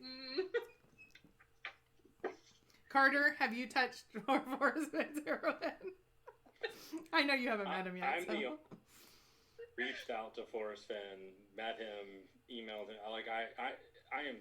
I'm such a small potatoes in this thing. I'm 2,000 miles away from the search area, you know, and that's me. Like, I started out my first 2 years, and then I magically sent him an email that said, "Hey, I'm getting ready to go boots on the ground," and that things evolve. So you just wait. He has been like harassed so much, and you know, like whatever. That's a good point, because I remember when I met him, I had to bring someone else because he had been through so much. And I brought someone I didn't really know, and that became its own fiasco. I remember saying to myself, I wish I was there when, back in the early beginnings, he used to have parties at his house, I've heard. And it was such a small community. He hadn't been through the stuff up to my point. Now there's been a whole different level of bat crazy that it's even more so. It would have been really cool to be back then. As long as we have a party of 10 or less, I'm totally there in the next, 6 weeks. Yeah, I don't think he's having anybody in, would be my guess. Peggy alone, but he's also in that risk category. But definitely Peggy. We all leave him alone from visiting at this point. Yeah, we all stay away. We don't want this to get into issues. So, okay. Is Summer even going on anymore? I heard it was canceled or something.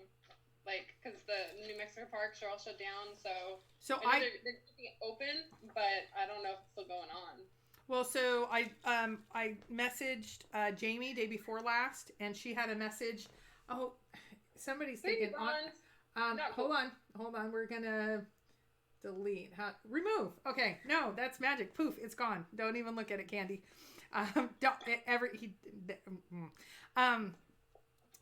New Mexico. So what she said was it's too early to say anything. She has been discussing with the superintendent. If this blows over in a month's time, we can be back on track. So she's just saying at this time it's not canceled, but that doesn't mean, we don't know which way. I can tell you, I was in Vegas a week ago, and now the entire area that I was in, the poker room I was in, the conference, everything shut down. So I think in 2 weeks from now, we'll know a lot more either way. So right now, Fenbury has not been canceled.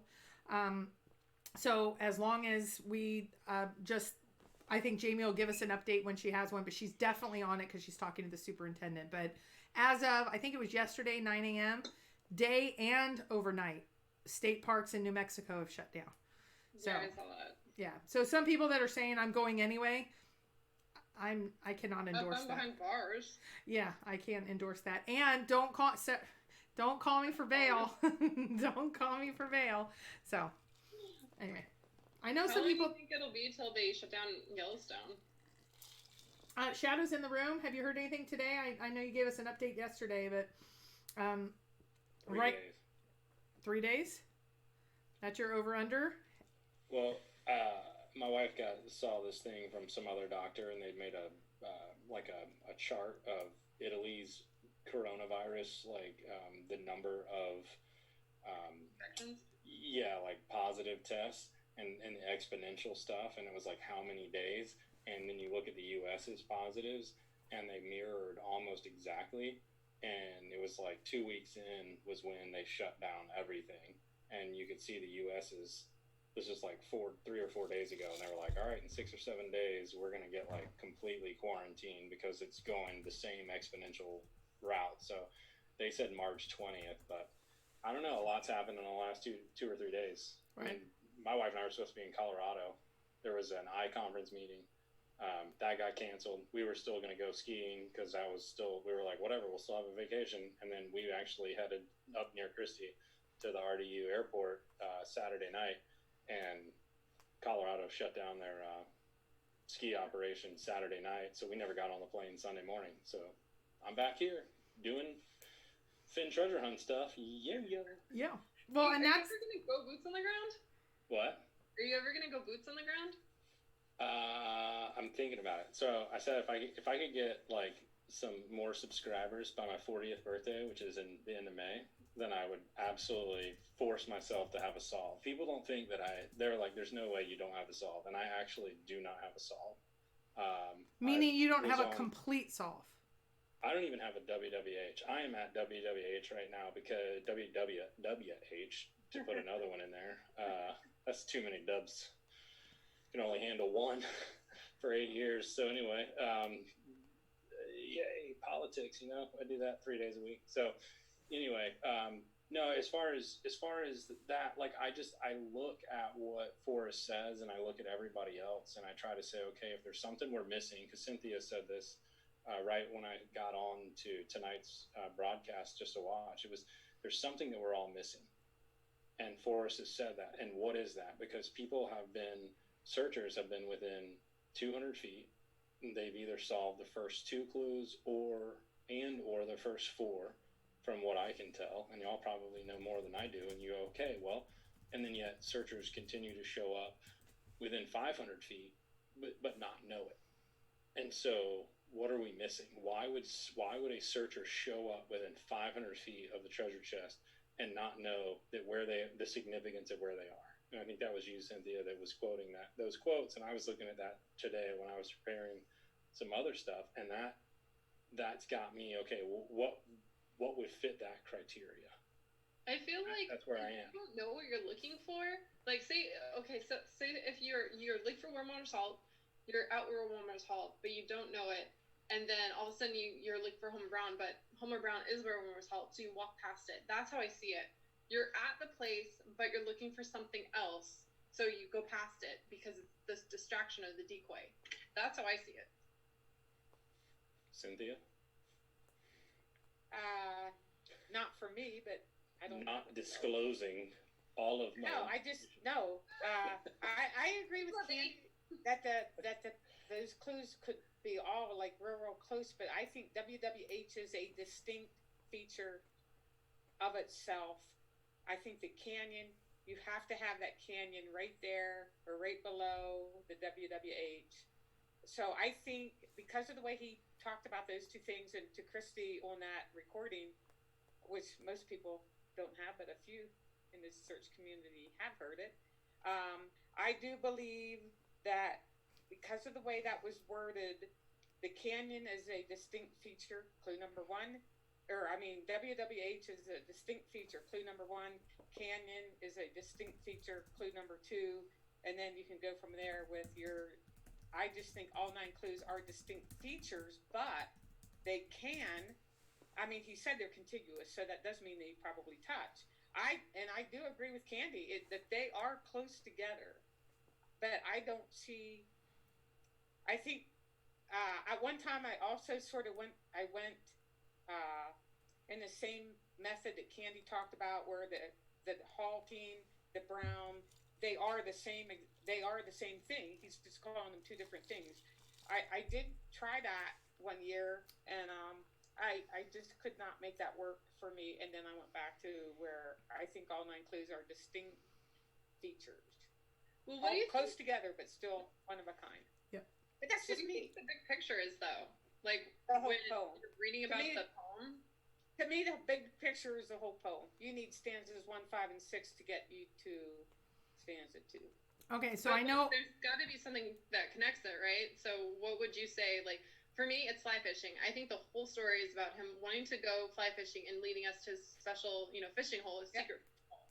I've used it. I totally agree. That could be it. I love that idea, and I did that multiple times, and I couldn't find it from those solves, and now my current solve is not using that. But the poem really, really fits it. Yeah. Heavy loads, that's a fly fishing term if you're fishing in deep water. So, yeah. But then there is a quote where Fenn said you don't need any special knowledge about fly fishing. So, I don't know.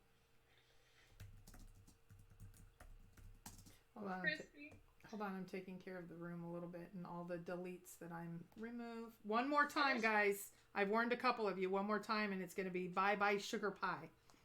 What are they saying? We don't get to see it. No, they're saying not nice things. Jenny Kyle is a nice human being. Don't describe her again with the adjectives. Heavens to Betsy. If anyone goes after Jenny Kyle, they could go to my front door. Jerks. Anyway, there's a couple just a little ornery tonight. We're all in a difficult state. We are all... There's no reason to down anybody in this thing. Yeah, so... I'm just an old biddy. Exactly. I don't know how this got half empty. Oh my goodness. I'm going to have to go get more of these. Yeah, you have to drink to your own word. Mike says he said he's going to watch to make sure I didn't do 6, but he thought I was going to have... He didn't. Yeah, I got it. Loophole. Just loophole. Think of the big picture. In one. Have you been there? In Germany? Candy? Oh. Have you been there? Oh, no. Oh. I'm part German too, isn't that sad? Yeah. I'm a big fan. Okay, so what do we want to go to the what are we all missing? And then, we'll wrap up for tonight. We've been going an hour and a half. What are we all missing? I have to look up my notes. Let Candy or Carter go. I'm looking. Carter, take the floor, good sir. Oh man, so what are we missing? I think that's why I was getting all my quotes together for the next set of videos, and I don't want to reveal too much. Y'all have already said some, but I'm trying to put them in some sort of chronological / logical order. And I think what's really fascinating to me is that searchers have solved the first 2 clues, have been within 200 feet of the treasure chest, and walked right on by the treasure chest. So somewhere between clues 2 and 3 is a change in something. So whatever got you to solving 1 and 2, whatever that is, it doesn't correlate to clues 3 and 4 necessarily. And then it certainly doesn't connect to clues 5 through 9, because multiple searchers have solved the first 2 clues.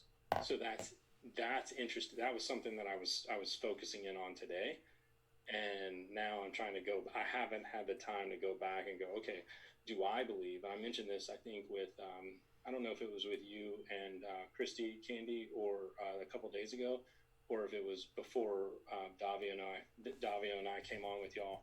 If I mentioned it with Rodney and Mike, was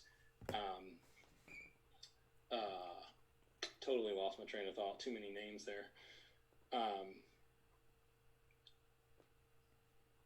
man, what was I gonna say? It was profound. You better wait. It was super deep. And all the conspiracy theories out there are gonna think that there was something I didn't want to share, but it was. That's what I'm saying. It was too many beers. But it's one of those things where with the clues that whatever you're doing, there's 200 feet, and then he actually says, I'm totally giving away some of my inside info here. He says clues 1 and 2 have been solved, and then he says at one point a couple years later, I think it's 2015, that maybe clues 3 and 4 have been solved, but he doesn't say it's within 200 feet, like it's any closer.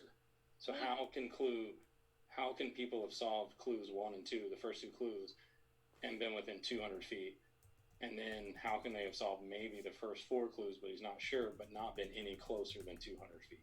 I feel like after clues 1 and 2, the rest are all in a general close proximity of each other, right? But it's all a visual, like it's describing something about that area. Like for me, heavy loads is sediment deposit, because he talks about geography and stuff like that. I think it's sediment deposit. And then it's talking about other things where it's just, you're going to be standing there and you're looking at something and it's all going to make sense because you're right in that spot. But you have to get past clues 1 and 2. And I think that's where people go wrong, because they're looking for something else completely out of the norm, especially because he says, taking the canyon down, not far, but too far to walk, right? So he's saying taking the canyon down, not far. So you can't go past the canyon. If you're out of the canyon, you're out of the search area. I think his search area has something to do with the canyon itself. Okay, so let me ask you a different question. Do you think he's told at least more than one of us on this panel that there's some big surprises coming? Do you think those big surprises this year, do you think those big surprises are going to help us get closer to a solve? Are they hints? Are they chase related enough to break this baby loose, get that gut feeling back in his gut? What do you think? Well, I mean, he was talking about, like, what? There's supposed to be his biography coming out? Autobiography? What did he tell you? He told you. Come on. What did he tell you? He said there was going to be some big surprise. He said it to you, probably in the vault. What did he say? All he said was, when I was sitting on his couch last year, right before Femboree, it was the day of Femboree, the second day, he said that there was going to be some big surprises coming up next year. And he also said he had to wait for 11 things to happen before he could even make the chase happen. So say that again. I got distracted by the room. Remember we talked about before where he said he had to wait for certain things to happen before he could even make the chase go on, happen? So it was 11 things. I don't remember what number you said, but I remember he told me 11. I've never talked to Forrest Fenn. You happen to not be one of the that he talked to about this, but I wasn't going to call names. I'm trying not to name names, but I'm just saying that there might... Everybody but Carter. It's cool. No, you can just... I'm used to it. It's, middle school. I got made fun of it. No, it's cool. Okay, any biddies want to say... Cynthia, what...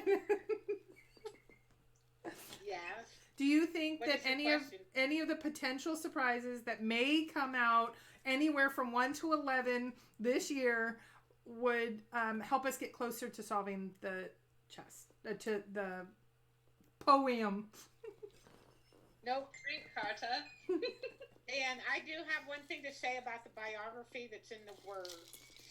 I have a feeling that this will be greatly delayed because of the coronavirus issue. The person writing this book is now not able to travel to Santa Fe to work with Forrest on his biography. So I am assuming, and this is just me assuming, that the biography will be delayed. And that's not a big surprise unless Forrest knew that this pandemic was coming. The delay is not one of the big surprises. I think one of the big surprises was the biography coming out this year. Now with the pandemic, I don't know that biography is coming out this year. But that's in my opinion. Yeah. I just know that the person writing it has been delayed and is not coming to Santa Fe as he thought he would be. Well, Birdie said she talked on the phone with him in late January, and we asked her, what did he say? And he said he couldn't answer my question about myself and to be careful because I was by myself. Yeah, he says that to me a lot too. Especially Yeah, as a city girl when I run from snakes. He made me check in with him. He was my safety check-in in West Yellowstone. And I was so mad by the time I was done. I was like, I'm checking in, but leave me alone because I'm mad. And he's like, so you didn't find it? I'm like, you know I didn't. Grrr. I'm like, leave me alone. He's like, okay, I'll wait. And then next day, he's like, how are you doing? I'm like, I'm better, but I still need a minute. I need a minute. So. I will say, as the one member of this panel who was not in the tight inner circle with Forrest Fenn, to speak for those people in the chat that are saying that there's some hidden secret whatever to all these people that talk to them. They don't know. They don't have the chest, so there's absolutely they're friends with Forrest. Forrest is allowed to be a friend with whoever that he builds a friendship with or reaches out to. I've chosen not to reach out to him. They chose to reach out to him. I mean, whatever. None of that bothers me. Well, and that's the other thing. The documentary, I feel the same way. I feel the same way with it. There is nothing in the documentary that's going to break anything loose because, quite honestly, Cynthia would already have it. Yeah, honestly, I think so many people are in their fantasy imagination, or they're literally unhinged. They feel like anything he says is a hint to what their solve can actually progress. So it's crazy because they should not be mean to you about that because you are doing an amazing thing for the community. Well, and so somebody's asked for clips, and you guys have to know it is a miracle. And I'm talking I should get the treasure chest miracle. We have 4 people on tonight, and everybody's audio is working. If you think I could play a clip, you have put way too much. No, it's not even possible, even if I wanted to. And if I called Mike right now in middle of video game night, we have our boundaries. He's playing video games, and he's don't Tuesday nights. I know it's a whole group of them, and I think they've been playing since Dungeons and Dragons from 40 years ago. I don't no. Tuesday nights is a no holds barred. Yeah, well, and he's like, do you want to do it? I'm like, no. That's your thing. That's so that's the first thing. The second thing is, do I think that the clips hold any? No, I don't. And the third thing, and it'll be the last time I talk about it with the clips, there are documentarians I've talked to in the last month that have contacted me and said, do you see why you were dumb? You were not educated about the process.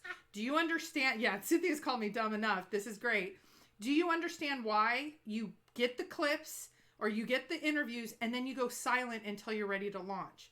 You are causing more issues for the rest of us that are now getting contacted, and it's just not protocol because you might use that clip later. It might cause issues. There's 100 reasons why, and I've learned the hard way, and I'm sorry. So for the people that were very appreciative, we're still going to do it. We're still going to walk through the rest of them with this plan, but I will tell you, for the 10 documentarians that are working on documentaries right now, they're see, not only because of the haters, but because of the people that are now harassing Forrest about it and saying, oh my gosh, she has super secret hints.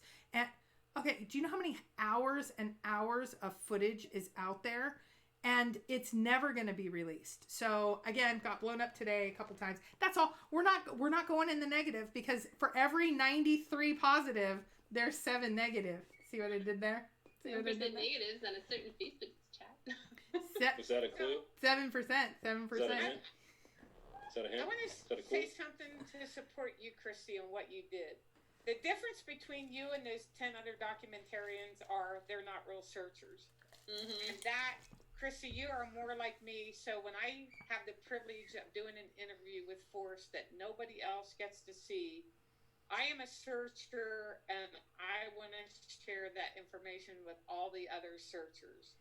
The documentarians that are giving you a hard time and saying, see what you did, you are like me in the fact that you feel it's right. Anything that you and Alan have decided is not going to be used in the documentary, I think 100% you have done the right thing for the search community, that you have shared those quotes with the rest of the world of Fenn treasure hunters to see. I mean, to hear. It's not like it's hearsay. You are actually playing a recording or a video and recording where people can watch Forrest. They get the context a bit of the context of the conversation, but they actually can see his facial expressions, his body language or whatever, and then they can hear that for themselves and they can analyze it for themselves. So in my opinion, you absolutely did the search community a service. And I would like to say to all these documentarians, go fuck yourself. I've already ruined the money. Oh, wow. No, but here's what. Over to the House Husband Diaries, and we can just have an F-bomb war. It would be. Well, but here's the thing. I actually appreciate them and understanding just get now. Sloppy, St. Patty's Day sloppy. I understand them more now about why you don't do what you do, but I don't understand people not understanding. And here's the other thing. I think this is hilarious. The other person in this, yes, Cynthia was there and other people were there. It's me and Mike. I loved it that one guy totally blew me up on Mike and I's Facebook page saying he won't talk to me because I'm this terrible, horrible person, but he loves Mike. And I'm like, wait a minute. If Mike's this son of a, then wait. It's already demonetized. Go ahead. I won't because I know I have people in my world. This is going to show up as Exhibit A. So I'm not going there. And I want to say hello to A Gypsy's Kiss. My search dad is in the room. I was going to tell you. Toby, let's go. Yeah, oh. I forgot to call Toby last Saturday. So, Toby, Carter was saying earlier that he would like to have you on. Right now, I can send you the invite. And Davio wanted the invite as well. I thought it was getting late, but it sounds like it's just starting up. I do want to say, though, to back up what Cynthia was saying, you letting those clips out actually helped through the winter. Like, it provided something for people to do. And it was a service to the community to keep things engaged. And, in hindsight, it would have been better if you had saved those clips for coronavirus. Well, I do have to say, I have no idea. I do have to say, Mike and I. Worse now. The bad part is, so here's the bad part. Mike and I just discussed this.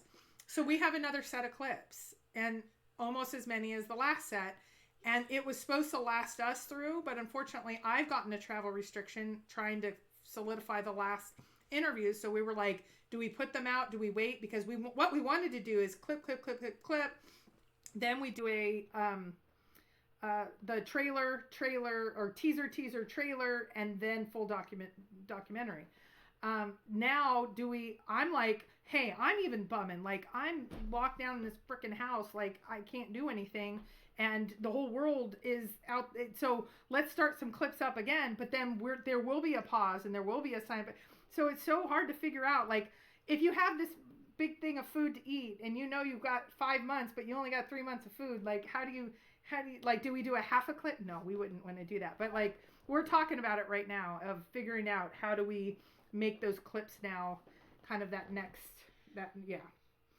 I don't know the answer. That's easy. You ask the question, and then like on American Idol or The Voice, before the person picks, you go to a commercial. So one show you do the question, the next show you do the answer, and that'll double it. Okay. Yeah, I warned you. You got a little timeout going on. A little bye-bye for a little bit. Wait, who? Yeah, it doesn't matter. Did I get a timeout? Cynthia, I couldn't put you in timeout if I tried. People know that, like, I'm a 1.5 feet taller than you. You're such a little scrapper. You would no. Yeah. Yeah, this is going to be a bad search season. This is going to be tough all the way through. But I do have to say, somebody reached out to me for an interview that knows Forrest. That was like, what I've seen so far.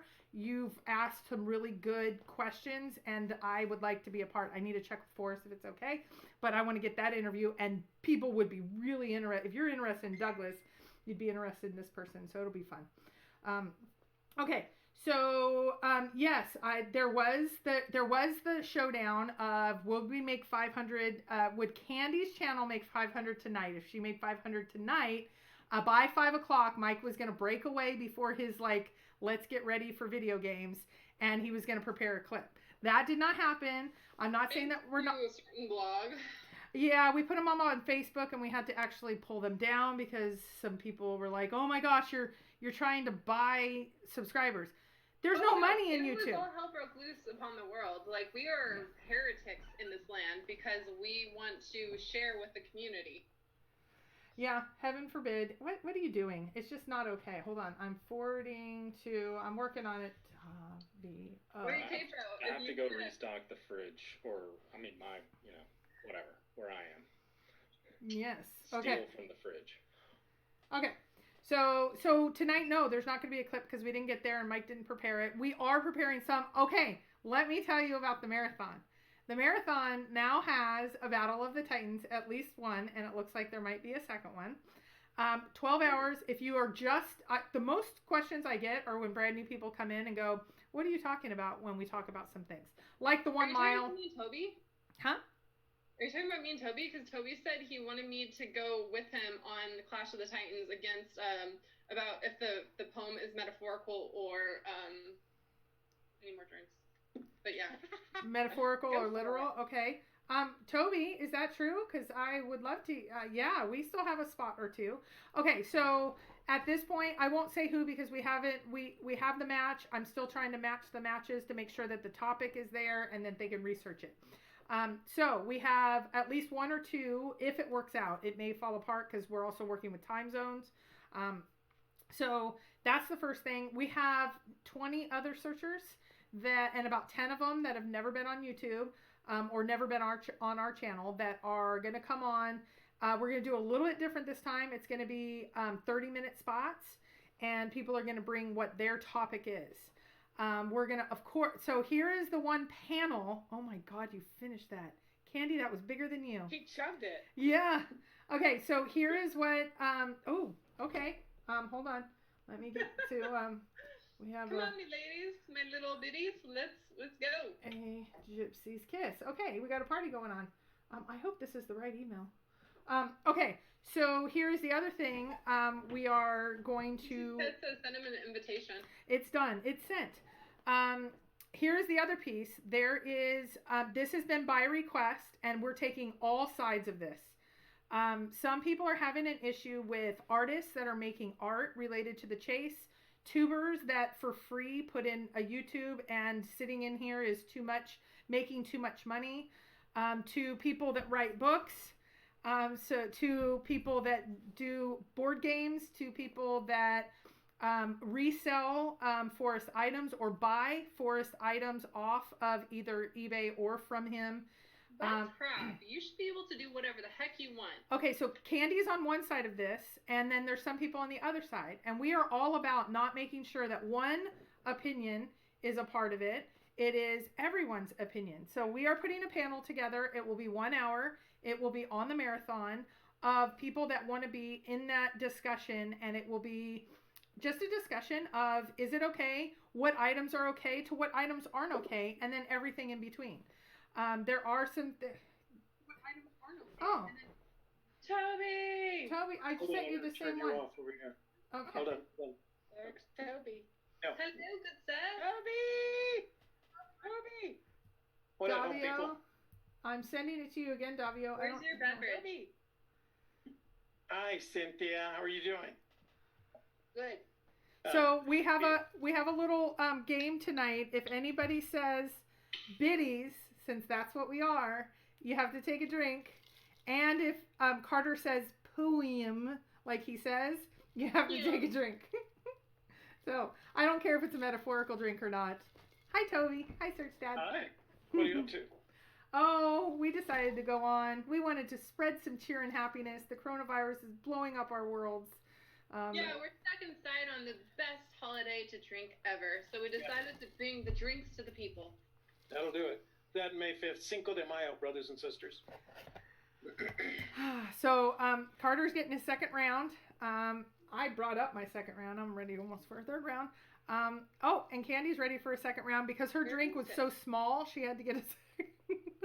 So we couldn't do any of that because we just finished our member vault on Tuesday. So. Oh, okay. And so, is anybody going boots on the ground right this very second from all that good information? No. So here's the deal. We were at the stage where we're covering each stanza of the poem, and one of our members had kind of an enlightening moment, and that was he brought up the 200-foot searcher. the 200-foot searchers, because apparently there was more than one happened early in the stage, because I'm going through my chaos has screwed us phase. But his point was, wouldn't it be interesting if that 200-foot searcher had looked at the poem without, because the 200-foot searcher didn't know anything about the poem like we do. He didn't know, they didn't know. It was begin of where warm waters halt, down through look quickly down your quest to cease. They just had a poem, right? And in the book, it said there were 9 clues in the poem. So they had to assume that the clues were spread throughout the poem.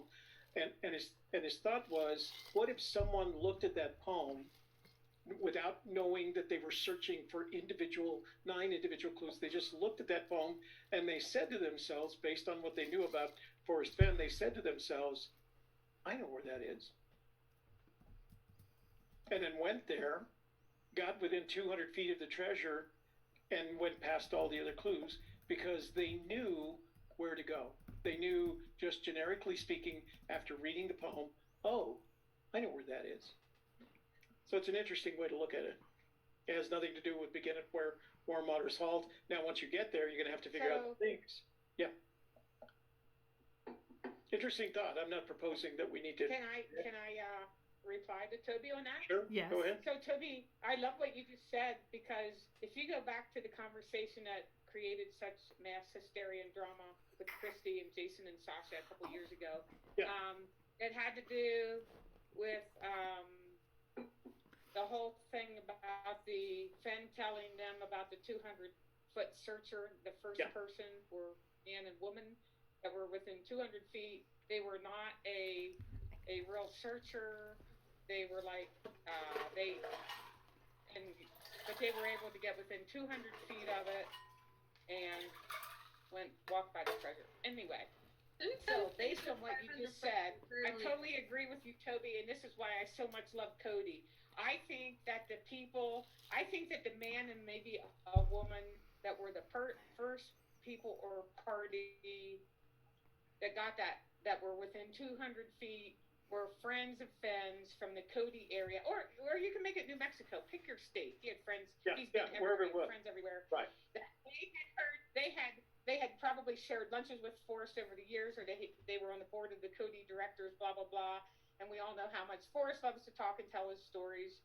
So he was probably able to tell a story about this one time, or maybe a couple times, a few times when he visited this area, and blah blah blah. So he tells his story back in sometime, between 88 and 2009 or 10. And this person, they find out Fenn hid the treasure, and I don't even think it's a person that even maybe read the poem. They just heard Forrest Fenn hid a treasure chest, and they got to thinking, oh, I can remember 20 years ago when Forrest talked about going to this spot, and he blah blah blah at this place, and he talked about it, how it was so special and how he loved it, and blah blah blah. And this person was not a searcher. They were a friend. They heard his stories from 20 years ago, and they were that person. And that is one of my biggest reasons for loving the Cody area. And when you think about it, every time he mentions it, everything that those people that were within 200 feet was accidental. They absolutely. They accidentally discovered the first 2 clues. They accidentally went past the other 7, et cetera, et cetera. So it was someone that looked at the entirety. Fenn is always saying, look at the big picture, right? Yeah. Well, these are a pair, one or more people, because he always refers to them in the plural, that looked at the big picture and said to themselves, oh, yeah, I know where that is. It's a hell of a thought.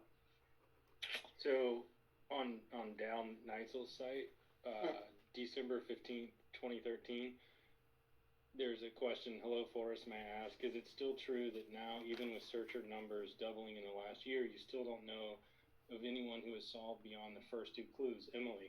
And Forrest responds, Dear Emily, searchers continue to figure the first 2 clues, and others arrive there and don't understand the significance of where they are. Does that disqualify that? Or is that the same? No, that's why I like the fact that the thing that he said to Christy the day before when Jason was there and they talked about the other stuff, that conversation about the original 200-footer You can go. You can, Christy. I know you're doing that to me, but this is all on YouTube. Blah blah blah. Anyway, it's out there. And in that statement, Fenn talks about the original 200 footer not being a searcher, and the guy ended up apparently knowing Forrest better than he thought he did. I totally think this all still applies. And after that, then, so Fenn, I think this person was close in 2011. The person that Forrest talked about, the original 200-foot searcher, I think was more like 211. But then since then, what you just brought up, Carter, is other people that did identify the first two clues. So therefore, obviously, they were using the poem. Okay, so let's ask Cynthia who she thinks the 200 footer is. Who? Who are you asking me? Cynthia Meacham. Who do I think the 200 footer is?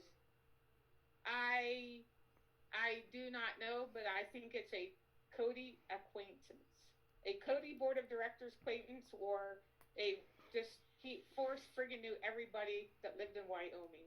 He's There's got only 400,000 of them. No, so you have to have money. Forrest hobnobbed with people with money, whether it was Dick Cheney or the other guy, Secretary of Defense. Donald Rumsfeld. Yeah, Rumsfeld and everyone in between.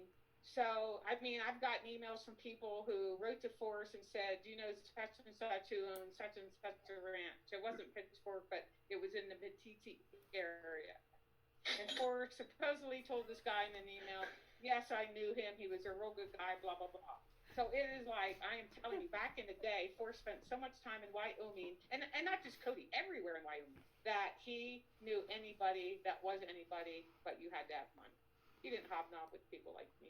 Okay, she didn't give us a name, so let's go to, thank you for the cha-ching. See, I say if I was on AGK, I go cha-ching. That's what I've been doing. So William asked Toby, on that thought of the searcher looking at the poem, did he say he looked at the poem without boundaries, 9 clues, or stanza separation? So, first of all, I did not speak to that person. This was one of the members in our member vault proposing a theory. That's all it is, just a theory. But if you think about it, if I knew the person and I was answering your question, William, I would say the 200-foot searcher, the theory is that the 200-foot searcher looked at the poem without boundaries, because that early, they only knew one thing about the poem. There was 9 clues in it. It was after that searcher, that we discovered the first clue is begin where warm waters halt. We theorized that the last clue is look quickly down, your quest to cease, that the clues are here, that searcher would have had to look at the poem in its entirety and without boundaries. I do have a personal question for Cynthia. Cynthia, I planned a poker game this last Saturday and for 6, and one of the people bailed on me at the last minute, and I say it was out of necessity. But I was thinking about calling you if I schedule another poker game. Are you interested in being invited, or you're not that crazy about poker? Is it strip poker, or do we No. close one and play? You got to keep it. You do have to keep it. Well, actually, these people would let you do whatever you wanted to do, but it is a $20 buy. Oh yeah, I got $20. Okay. Call all right. me. Oh, you can put me on the phone, and then I can tell you, okay, do this, do that. I got $20 but no clothes. Sorry. Yeah.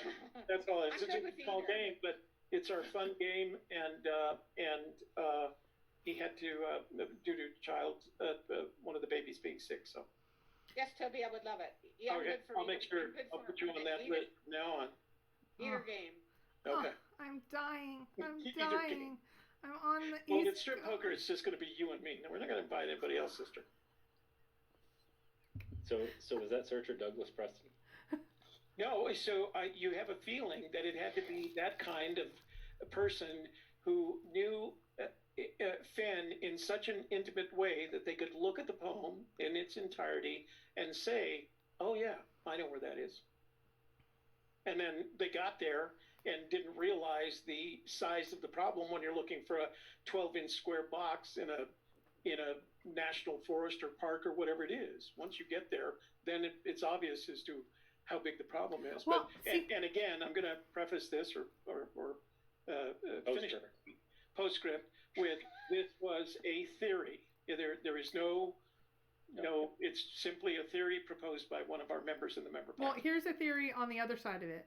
If you are a multi-quadrillionaire, and I think the person was, and they knew Forrest better than they thought, I agree with Cynthia. It's somebody that he hobnobbed with lots and lots of money. They didn't need it for the money.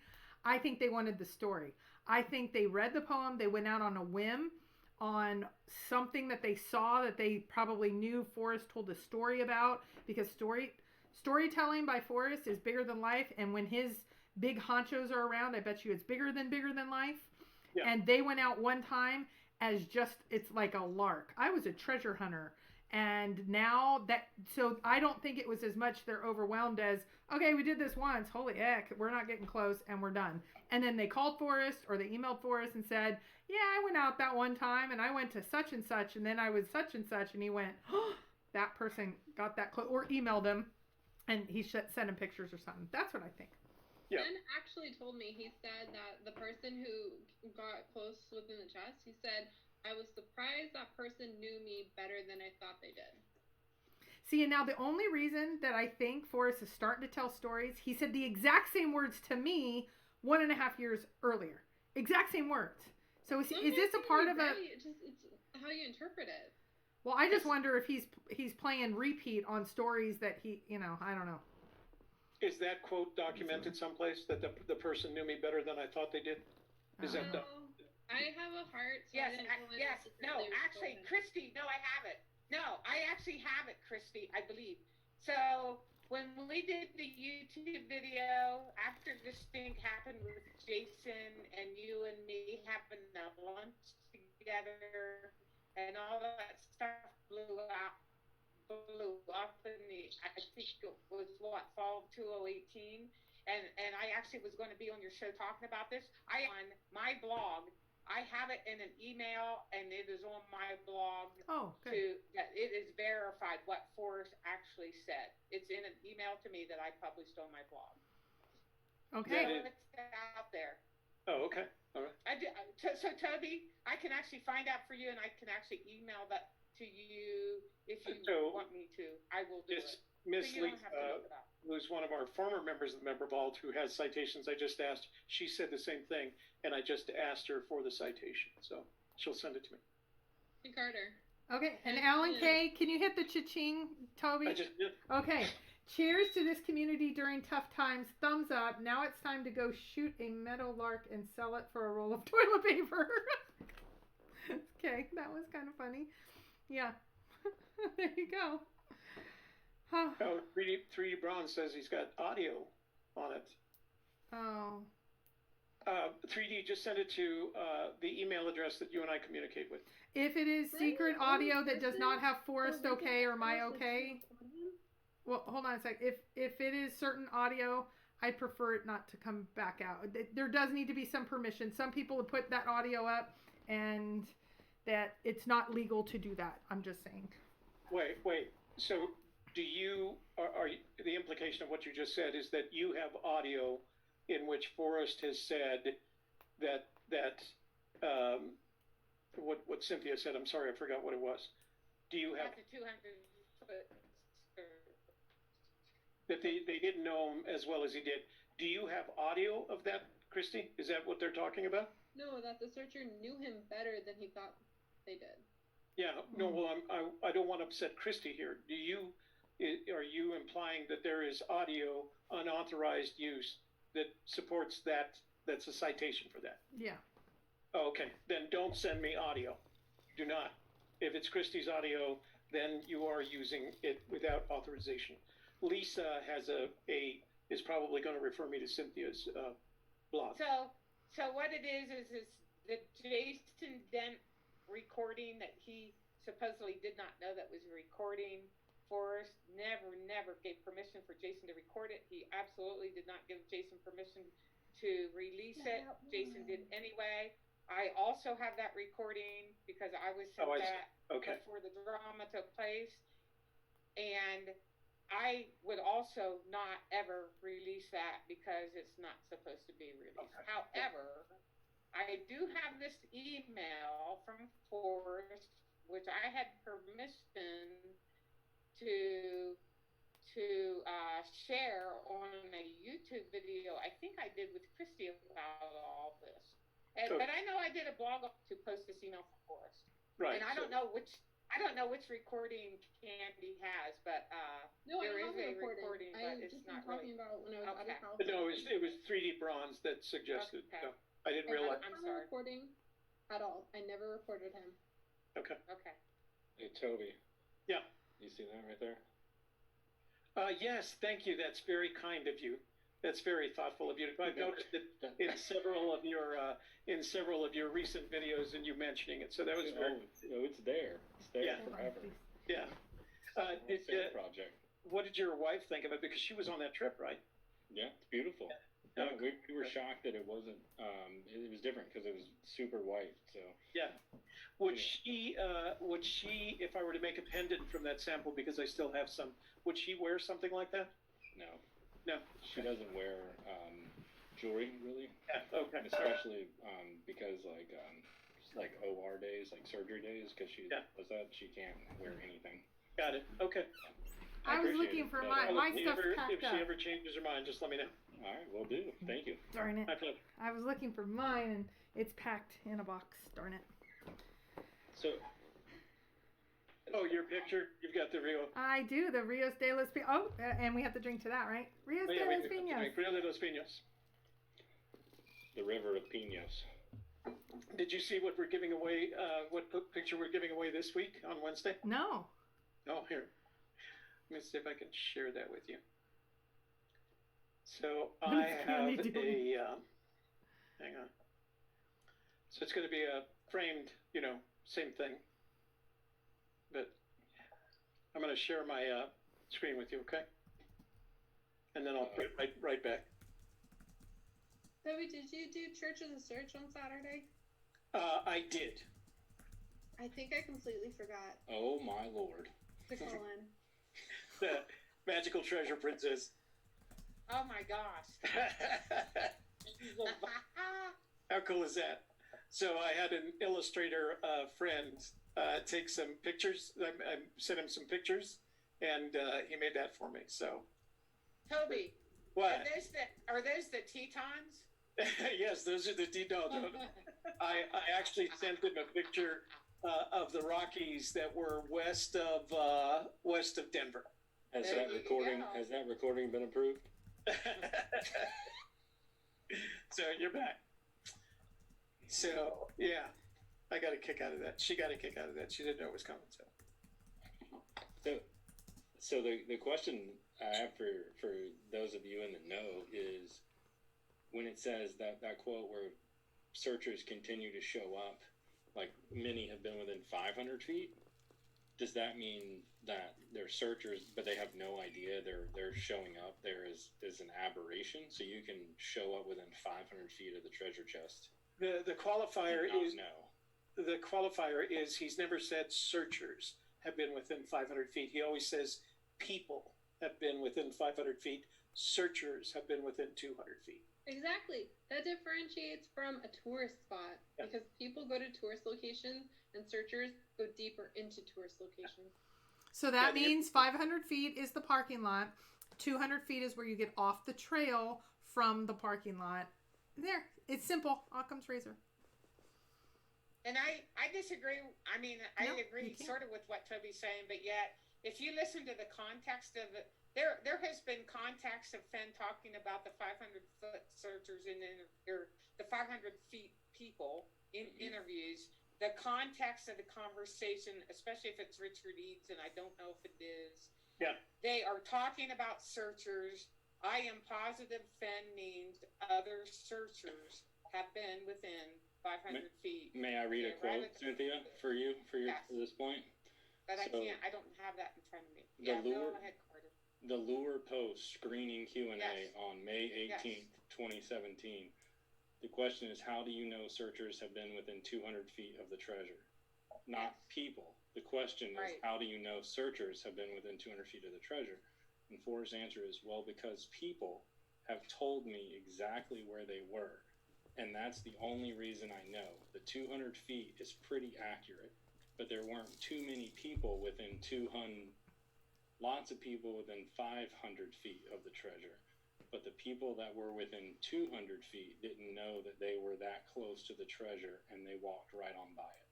So he uses people in his answer rather than searchers when the question was specifically searchers. So that's where that comes from. And according to Terry Scan, and I know that there's some questions on Terry Scan, and if you ask me, did I go to that? No. No, the biggest thing to do, this is what I want to say about Terry Scan. When you go to Terry Scan, it will give you the quote, and in the upper right box, it'll say source. If you click on that and it goes to Dal Neitzel's site or Mysterious Writing site, I am all about that's accurate, or to an exact interview. I'm all about that. If it goes to Chase Chat or anybody's personal blog, that is hearsay. Even my blog, I will say, it's not even it. It's people like one of them. I will say, and I really like him, but Illinois Ghost has done his interpretation of the cheat sheet. And I think Illinois Ghost is a phenomenal searcher, but it is not Dal Neitzel's site. There's a little bit of differences, and there's a little bit, it's like playing the game telephone if you go too far out. So the only thing that I wrote the guy at the time, this was a couple years back when Terry Scant started, and said, if you put so much stuff in here of every blog, we're going to be information overload. Just use the actual, like the actual where you see Forrest saying it, or Toby and Dale and Jenny's sites only. Even my site that Forrest gave me like 12 sets of words, I don't even put that in the category of Dale and Jenny. Those should be like in a different color, or you should be able to say, I only want those sites. They didn't decide to do that, and I have a really hard time now when people say, but I found it on Terry Scant.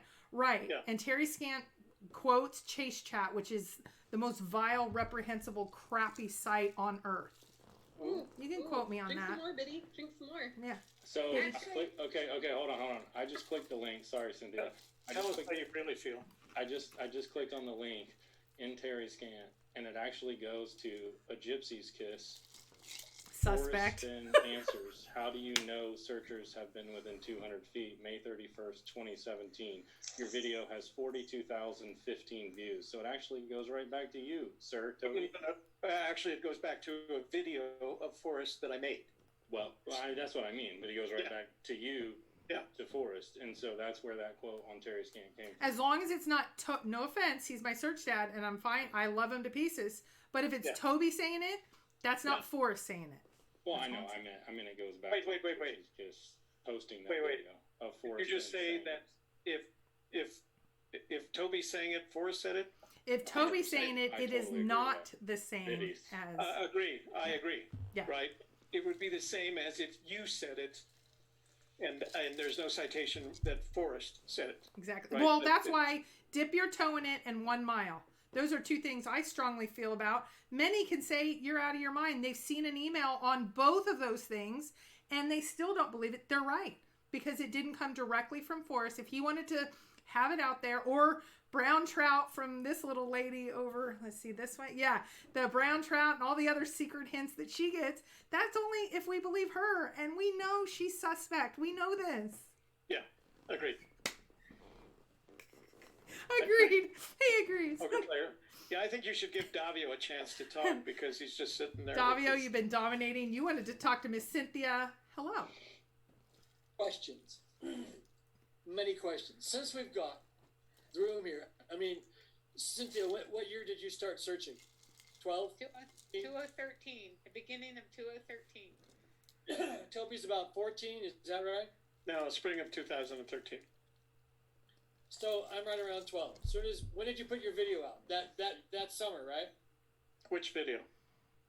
You're the big one at the bookstore. That was November 2nd of 2013. Exactly. So right around there is when I committed. I had gone with somebody else and known about it, but after I saw that is when I decided I knew something, and off I went. So we're all have a collective amount of time put in here, right? Yeah. So Dogs on the block, god darn it. So my question is, in all of this time, Cynthia, do you see this as more metaphoric? Do you see it as more physical? Are you actually looking for something that's talking about an actual warm water? Or you see this as potential song titles, potential page numbers that reflect actual bearings and things like that? Are you thinking in a different way?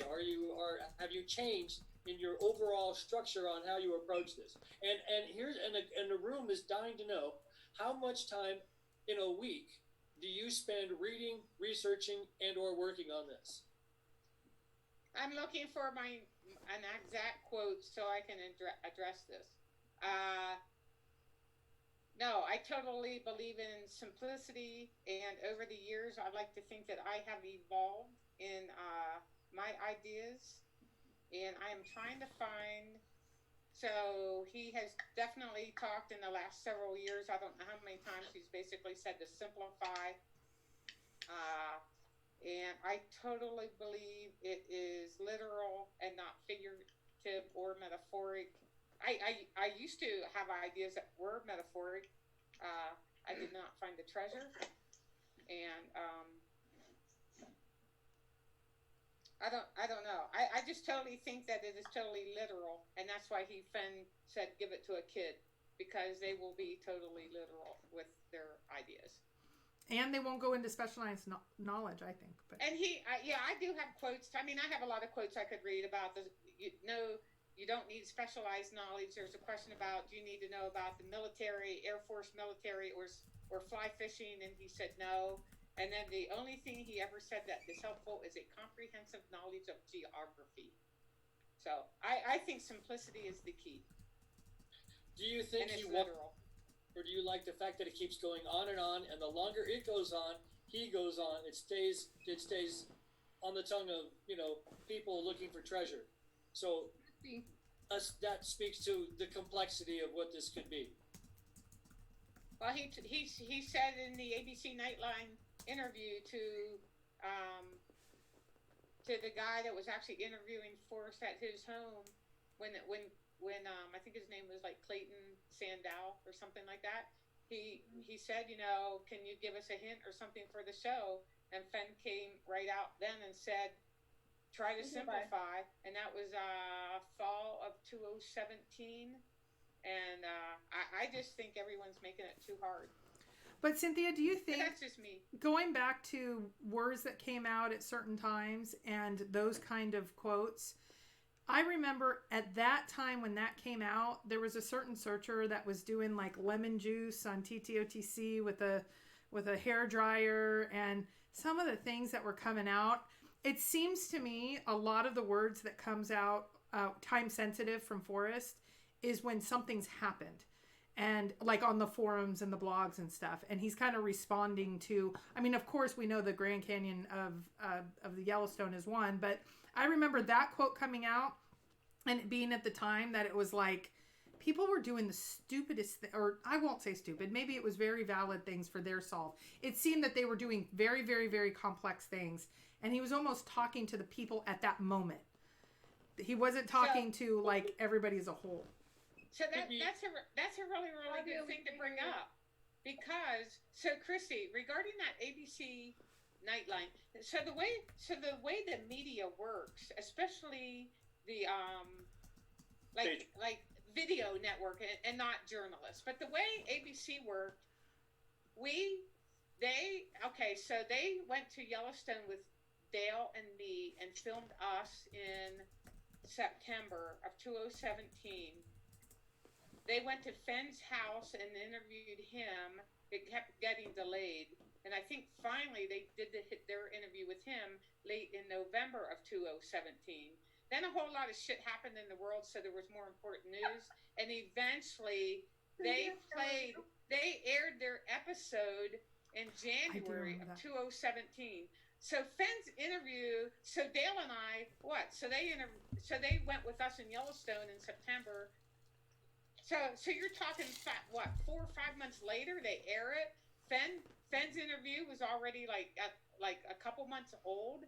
So that's the bad thing about and even magazine articles, it takes time for them to interview Forrest and other searchers maybe. Then they have to write it, and then till it actually gets published in print or goes on their internet site, there is a lot of time in between there. So when people, they hear Forrest, or they actually can see him in the interview, and they just think that was recent, that is so often not the case. So was he, in that particular interview, because I was part of it, was he answering to something that just happened in the community? I absolutely do not believe so. Sorry. Okay. That's just that was a long way of saying you're wrong, Christy. No, I needed to. No, I'm okay with that. I appreciate that.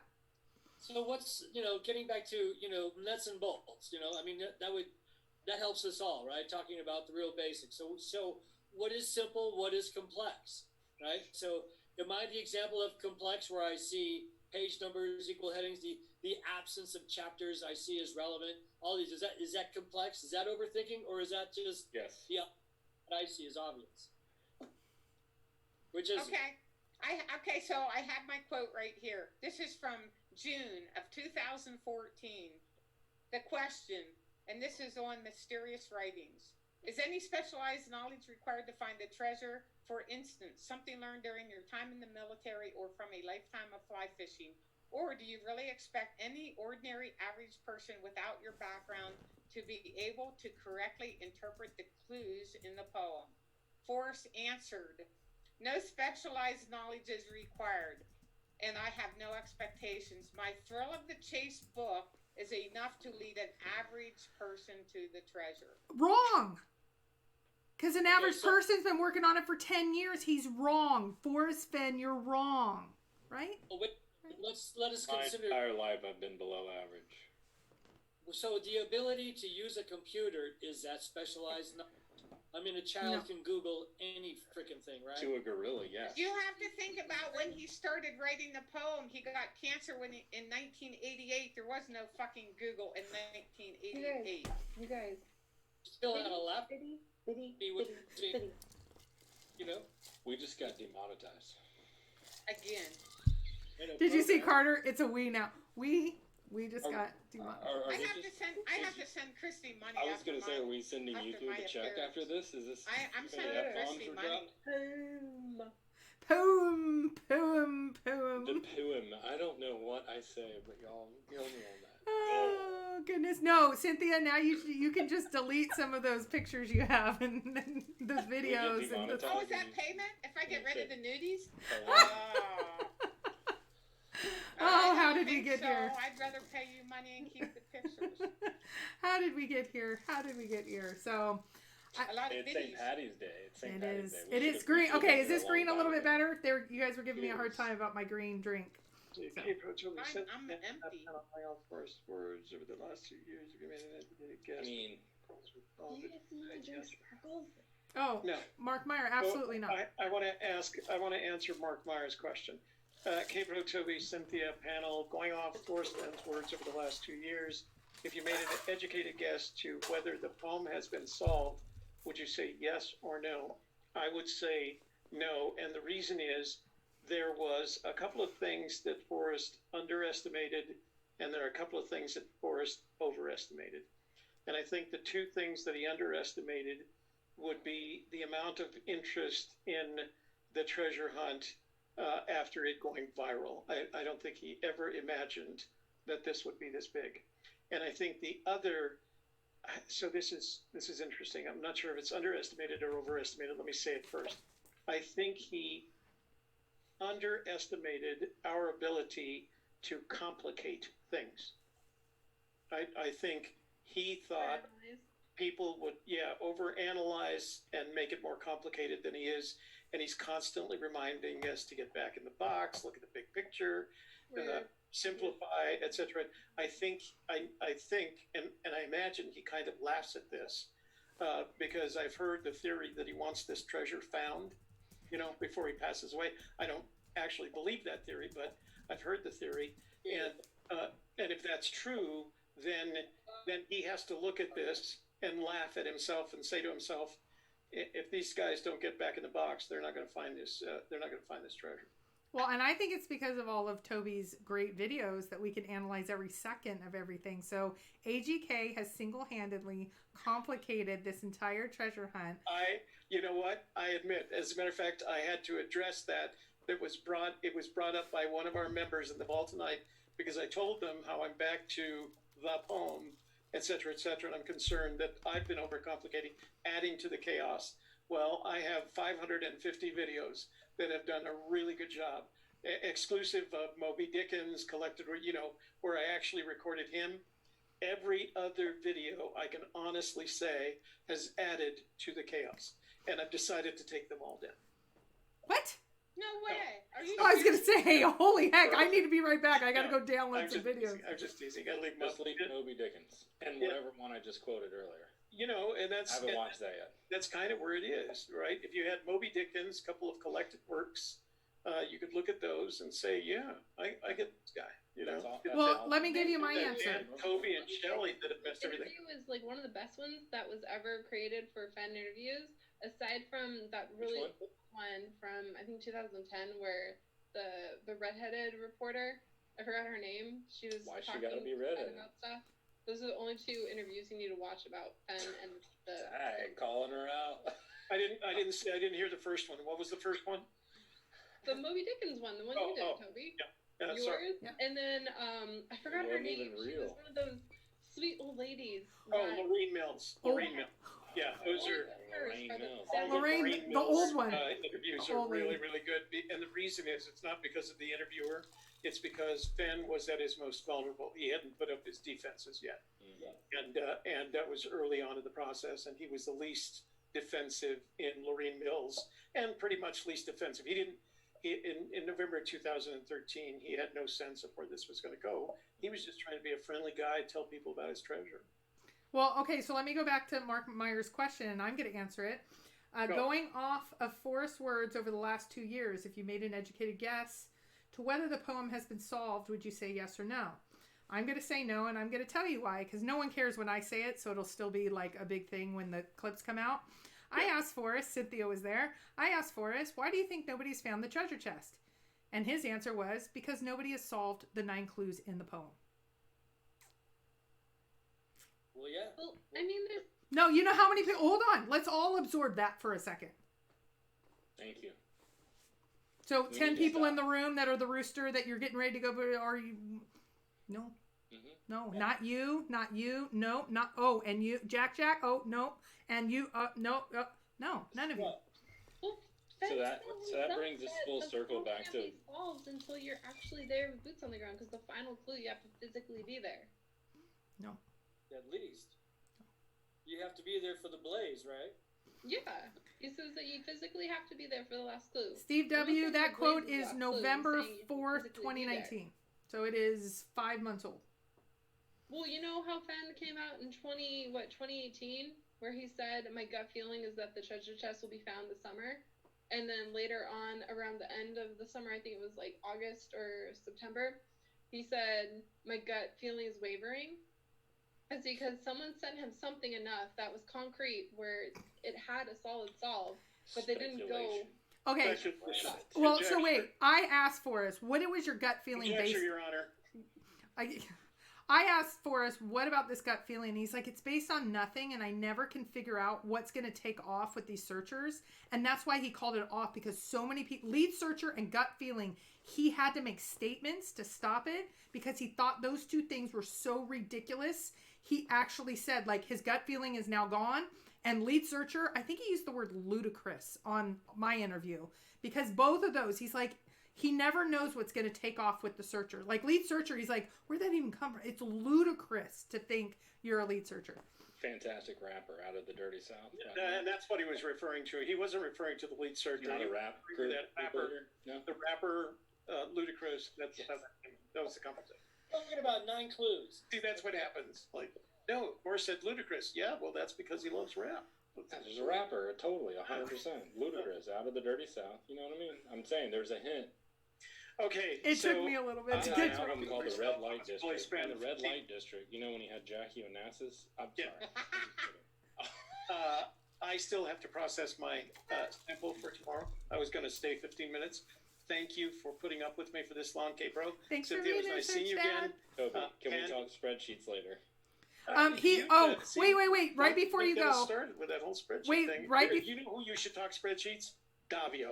Wait. Hold on No, one I thought you were second. going to tell me Michael Hould. There was earlier, if you, Toby, if you watched this earlier or you rewatched this, Carter was asking for the Titans on the marathon. He would really like to have you two. I don't know. You so said it. I think the perfect Titan would be me, Candy, and Carter. The three of us. Boom, right there, done. On what? No, I can't. So I've got one of my daughters. No, you said is it. Due No take backs. at the end of March in Boca Raton, and I've got to figure out how to get there without putting Start walking. or her, without putting her or me at risk because I ain't gonna fly. So, and then we got another one due in August. I don't know. No, I don't know if you've heard. All deliveries, all pregnancies are on hold for the next 6 months. That's what my daughter wants right now. The other day I was talking to her on FaceTime, and she was going like this. Yeah, well, I was talking to her on FaceTime, and I said, "What the hell are you doing?" And she said, "I'm bouncing on a big ball." I said, "Why are you bouncing? We're bouncing on a big ball." And she says, "So I can get this baby out." Like, really? Is that how that's done? I didn't. So Okay, anyway. I've used that, so I would say I used all measures needed Joyce, to get we look forward to seeing you all tomorrow night. Phone lines will be open. Actually, I could do the phone lines right now, but I can't. I got to go. That would be... Thanks, Toby. One day. It was nice seeing you again. And one day. April or May. Toby, Hey, I'll call you in for that last question you asked last time when I called in. Yeah, I still owe you your 2 calls. I just haven't had time to edit them, and I'll send you the MP3 files for both those calls so you can put on your YouTube channel because they were good calls. Thank you. No, I was talking about last question when you were saying about the 5th stanza, I believe, if what it represents or what it's talking about. Yeah. Yes. Next time I'll call in. All right, let's call in because I want to do that. We just finished disassembling the poem by stanza. And then one of our guys had this amazing insight. One of our ladies had this amazing insight that I thought was, wow, that's really a nice picture. Okay, I'm out of here. Thanks, guys. Bye. Good night, Toby. Search I'm Dad. gonna eat the meeting. It's nice seeing you, Cynthia. You're invited to the next poker game. I'll send it. We're Facebook friends, right? I don't know. You better say no. Shelly You and better I say are. no. Oh, He we says are. no to every, but you better say no. I'm Facebook friends with Cynthia. No, Yeah. I meant Toby. don't Toby know. says no to everybody except for like his personal life people. No, so it's family and friends that I actually have had conversations with that I've met. I friended you and you said no. Toby, I was in the final quest. Wait a minute. Oh no, it's Mike that I made friends with. I'm sorry.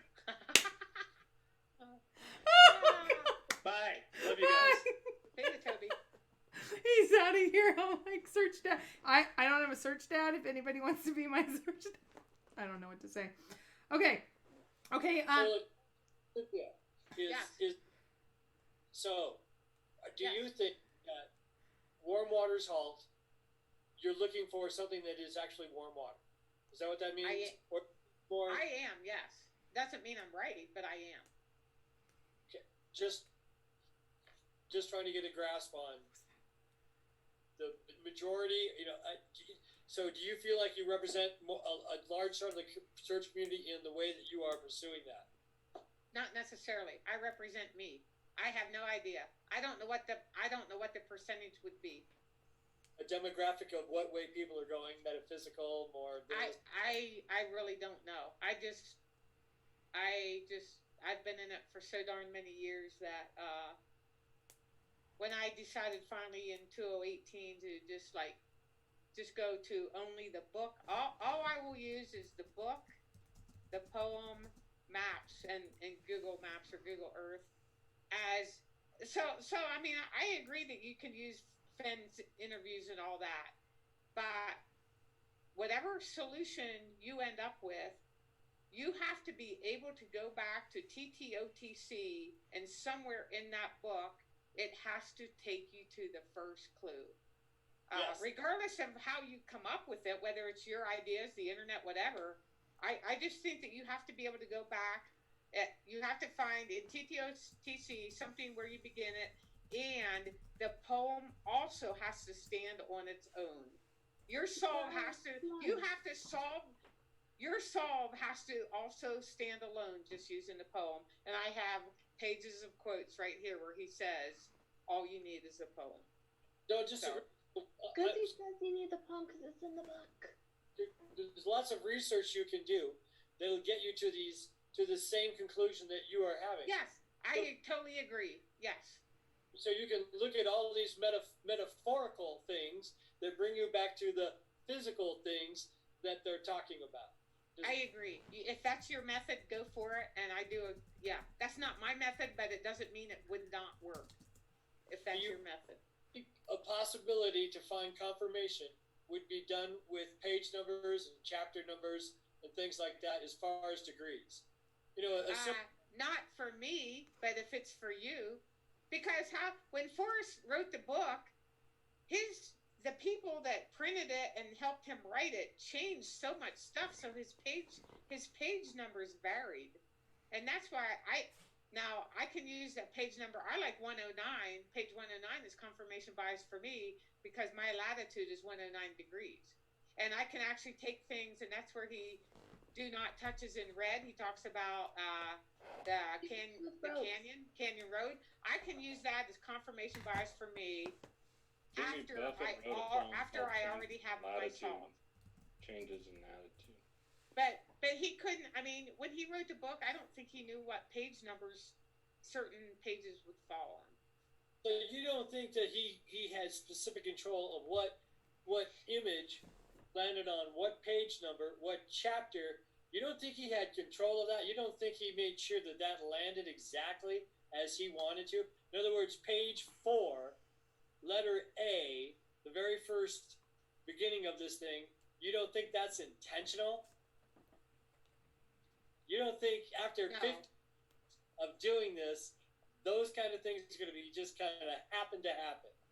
Well, look at the first poem. Right. The poem It used to is be not on 2 different intentional. You pages. need to go back and watch Dale's interview with Forrest. And now this is about Too Far to Walk. Forrest's reason for writing Too Far to Walk.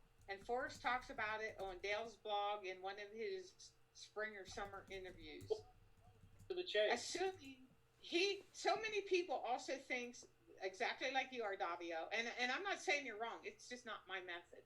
There are people that think the same thing for Too Far to Walk, that he only wrote it because we were too stupid to find the treasure by 2013. So he had to come up with another book to give us more ideas. You go back and you watch the interview that Dale conducted and shared on his blog, and you will get a whole new perspective, I think, of what you are now implying. But that, there again, it's just me. This is a video on Dale's blog? Yes, sir.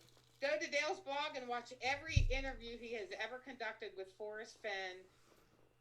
Some are called the fishing interviews, some are the spring interviews, some are the 2000.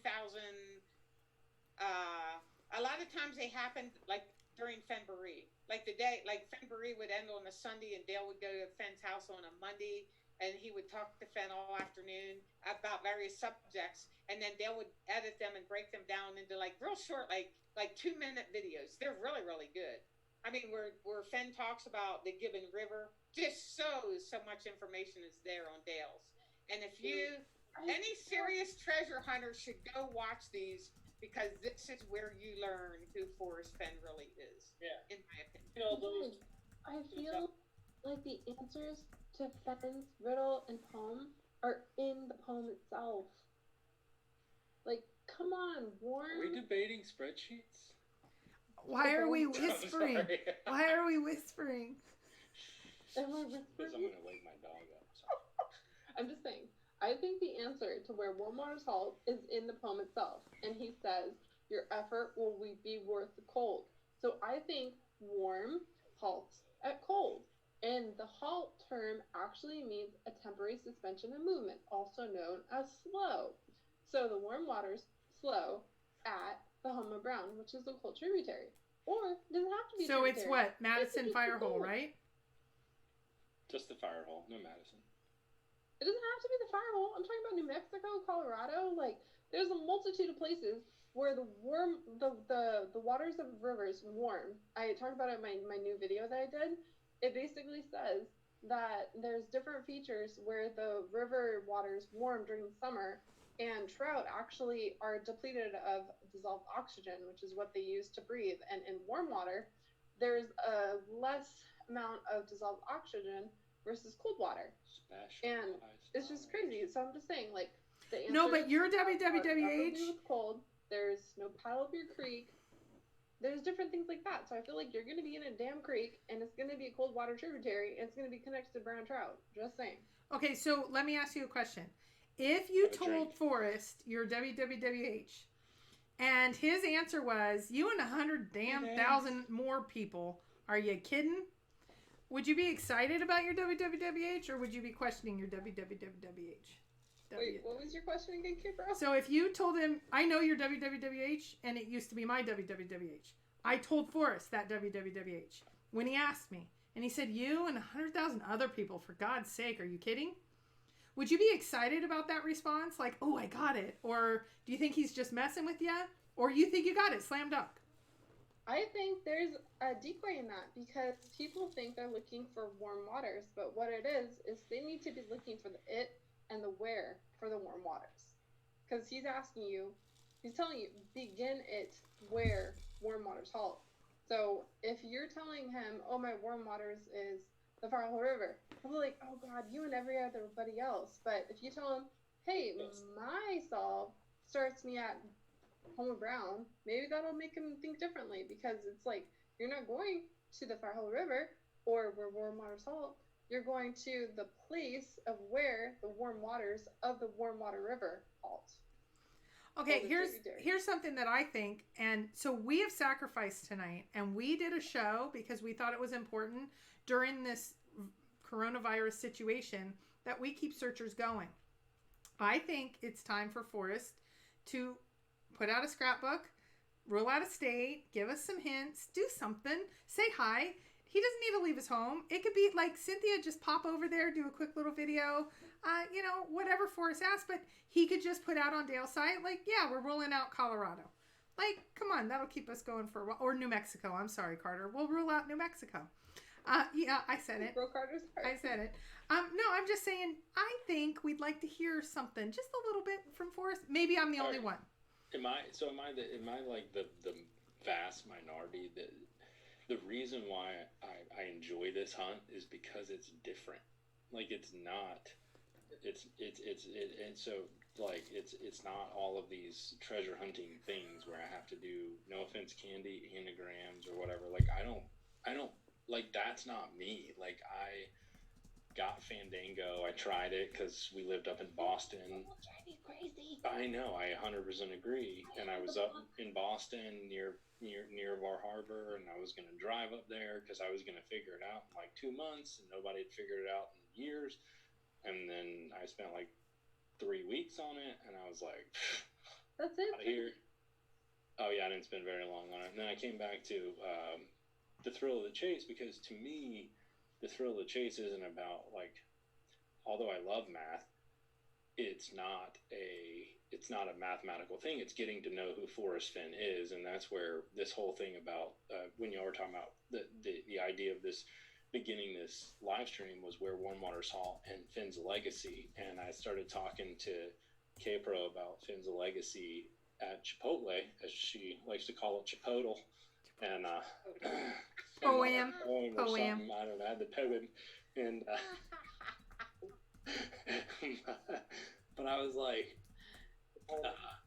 I just think it's really fascinating. We don't really spend enough time on, like, why would some eccentric human being put millions of dollars into a chest and hide it somewhere and then write a book that is kid games, you know? I mean, it's like, it's all these kid stories.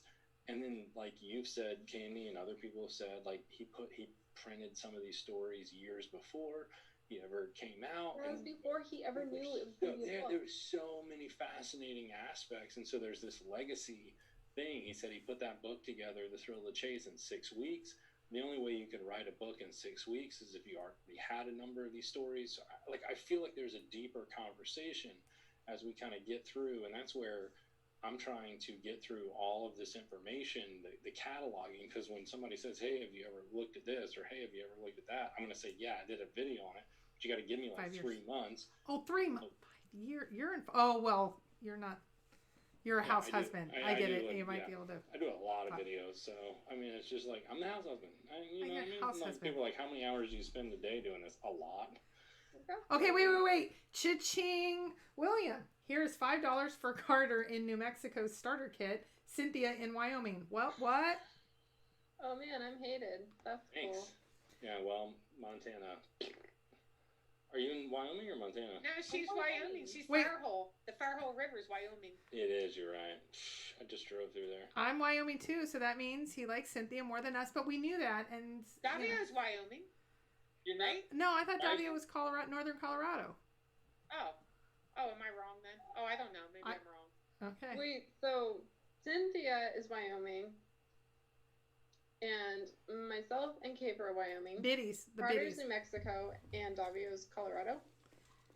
Wyoming. Oh! See? Wyoming. Yeah, we have you. I'm Wyoming too. Peer pressure. You switched it up. I totally don't want to get this COVID-19. You could. Everybody's up in West Wyoming. Virginia. Did I use? I know.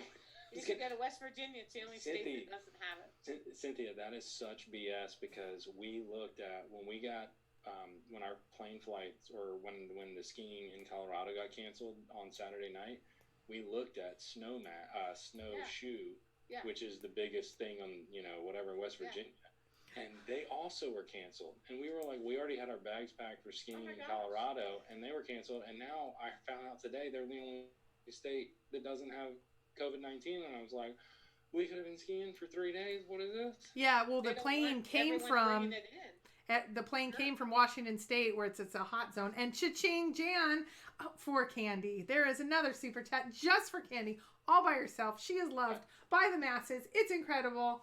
Thank you. I think it's Jan. It's just because I could chug a really, really, really big drink. Jan shoots. Jan Schutz talks about the poem later tonight. For the German, yeah, for the Alemania, yeah. Yes. I'm half German and I'm half Irish, okay? There you go. My wife is 100% German. And we don't have any kids, so they're 50-50, you know what I mean? Oh, you just love it when she says, Ich liebe dich. Oh, yeah. Look at that. I love you in German. For all of you that don't know, you thought he said dick, but it's dich, which is D-I-C-H, and that is... We're totally demonetized. Jeez Louise. No, it's dich. It's you in German. I know, but you said you thought he totally said... Okay. William's back in the house. Cha-ching! Chase is supposed to be fun and glad to see some new faces on the panel because of these old Biddy faces, I guess. Hope to see you guys years to come. Happy searching and good night. And I think we need to say good night because I know something a little different than house husband. I got to work tomorrow, guys. It's getting on 11:45. You can do an after party over at Carter's house. But I have to wrap up for tonight. We are moment to moment. Our campus is now officially online the rest of the semester. That came out at 7:45 this evening. So I got to go. Let's do this. If Chrissy's gonna, she's got to go professionally. Like totally. If y'all want to, we can totally go live on y'all's channel or mine. I don't care if you want to. Do you want to continue, Cynthia, Davio? Obviously, Candy says yes. Cynthia? Yeah, I will. I don't have a channel, but I can do this one, so we'd have to... You have a channel, but it should be on, yeah. I'll send you a Zoom. I'll send you a ahead. Zoom invite. I have Send your me a Zoom. email. Okay. Fine. Now, Carter, do you have the paid version? Yes, I had to upgrade so that I Okay. could get my my sound to work with Okay. my mic. You can't have more than one person on or 1 hour unless you have the paid version. So I just wanted to make sure you had it, Yep. so it didn't. No, we totally botched that the first 3 times we tried to go live. Yeah, So well, fuck then, is that going to make you pay? No, because I don't have monetization because I only have like 200 subscribers. well, that means Okay. in 3 months from now, when he is monetized, that these are all the ones that'll be demonetized. That's all. So Cynthia, if you could just say "fook," Ook? Like he Is says, that all I have to poem. "fook me," you know what I'm Okay. saying? Sure. Or you could say that Irish one. Heck. F pick me. Oh, okay. Let's head over to Cal's husband. Okay. Mike's gonna Alright, kill I'll me. email you. We'll be right back. Email us all. Bye-bye, Christy. Bye. Thanks, everybody. Oh, you guys are hilarious. Candy, it was nice to meet you. Peace, Cynthia.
Hey, are you already sleeping? I'm having trouble closing the Zoom, so I just was trying to, or I closed the Zoom, but I didn't close the. I'm just having trouble, so I'll figure it out if you're already sleeping.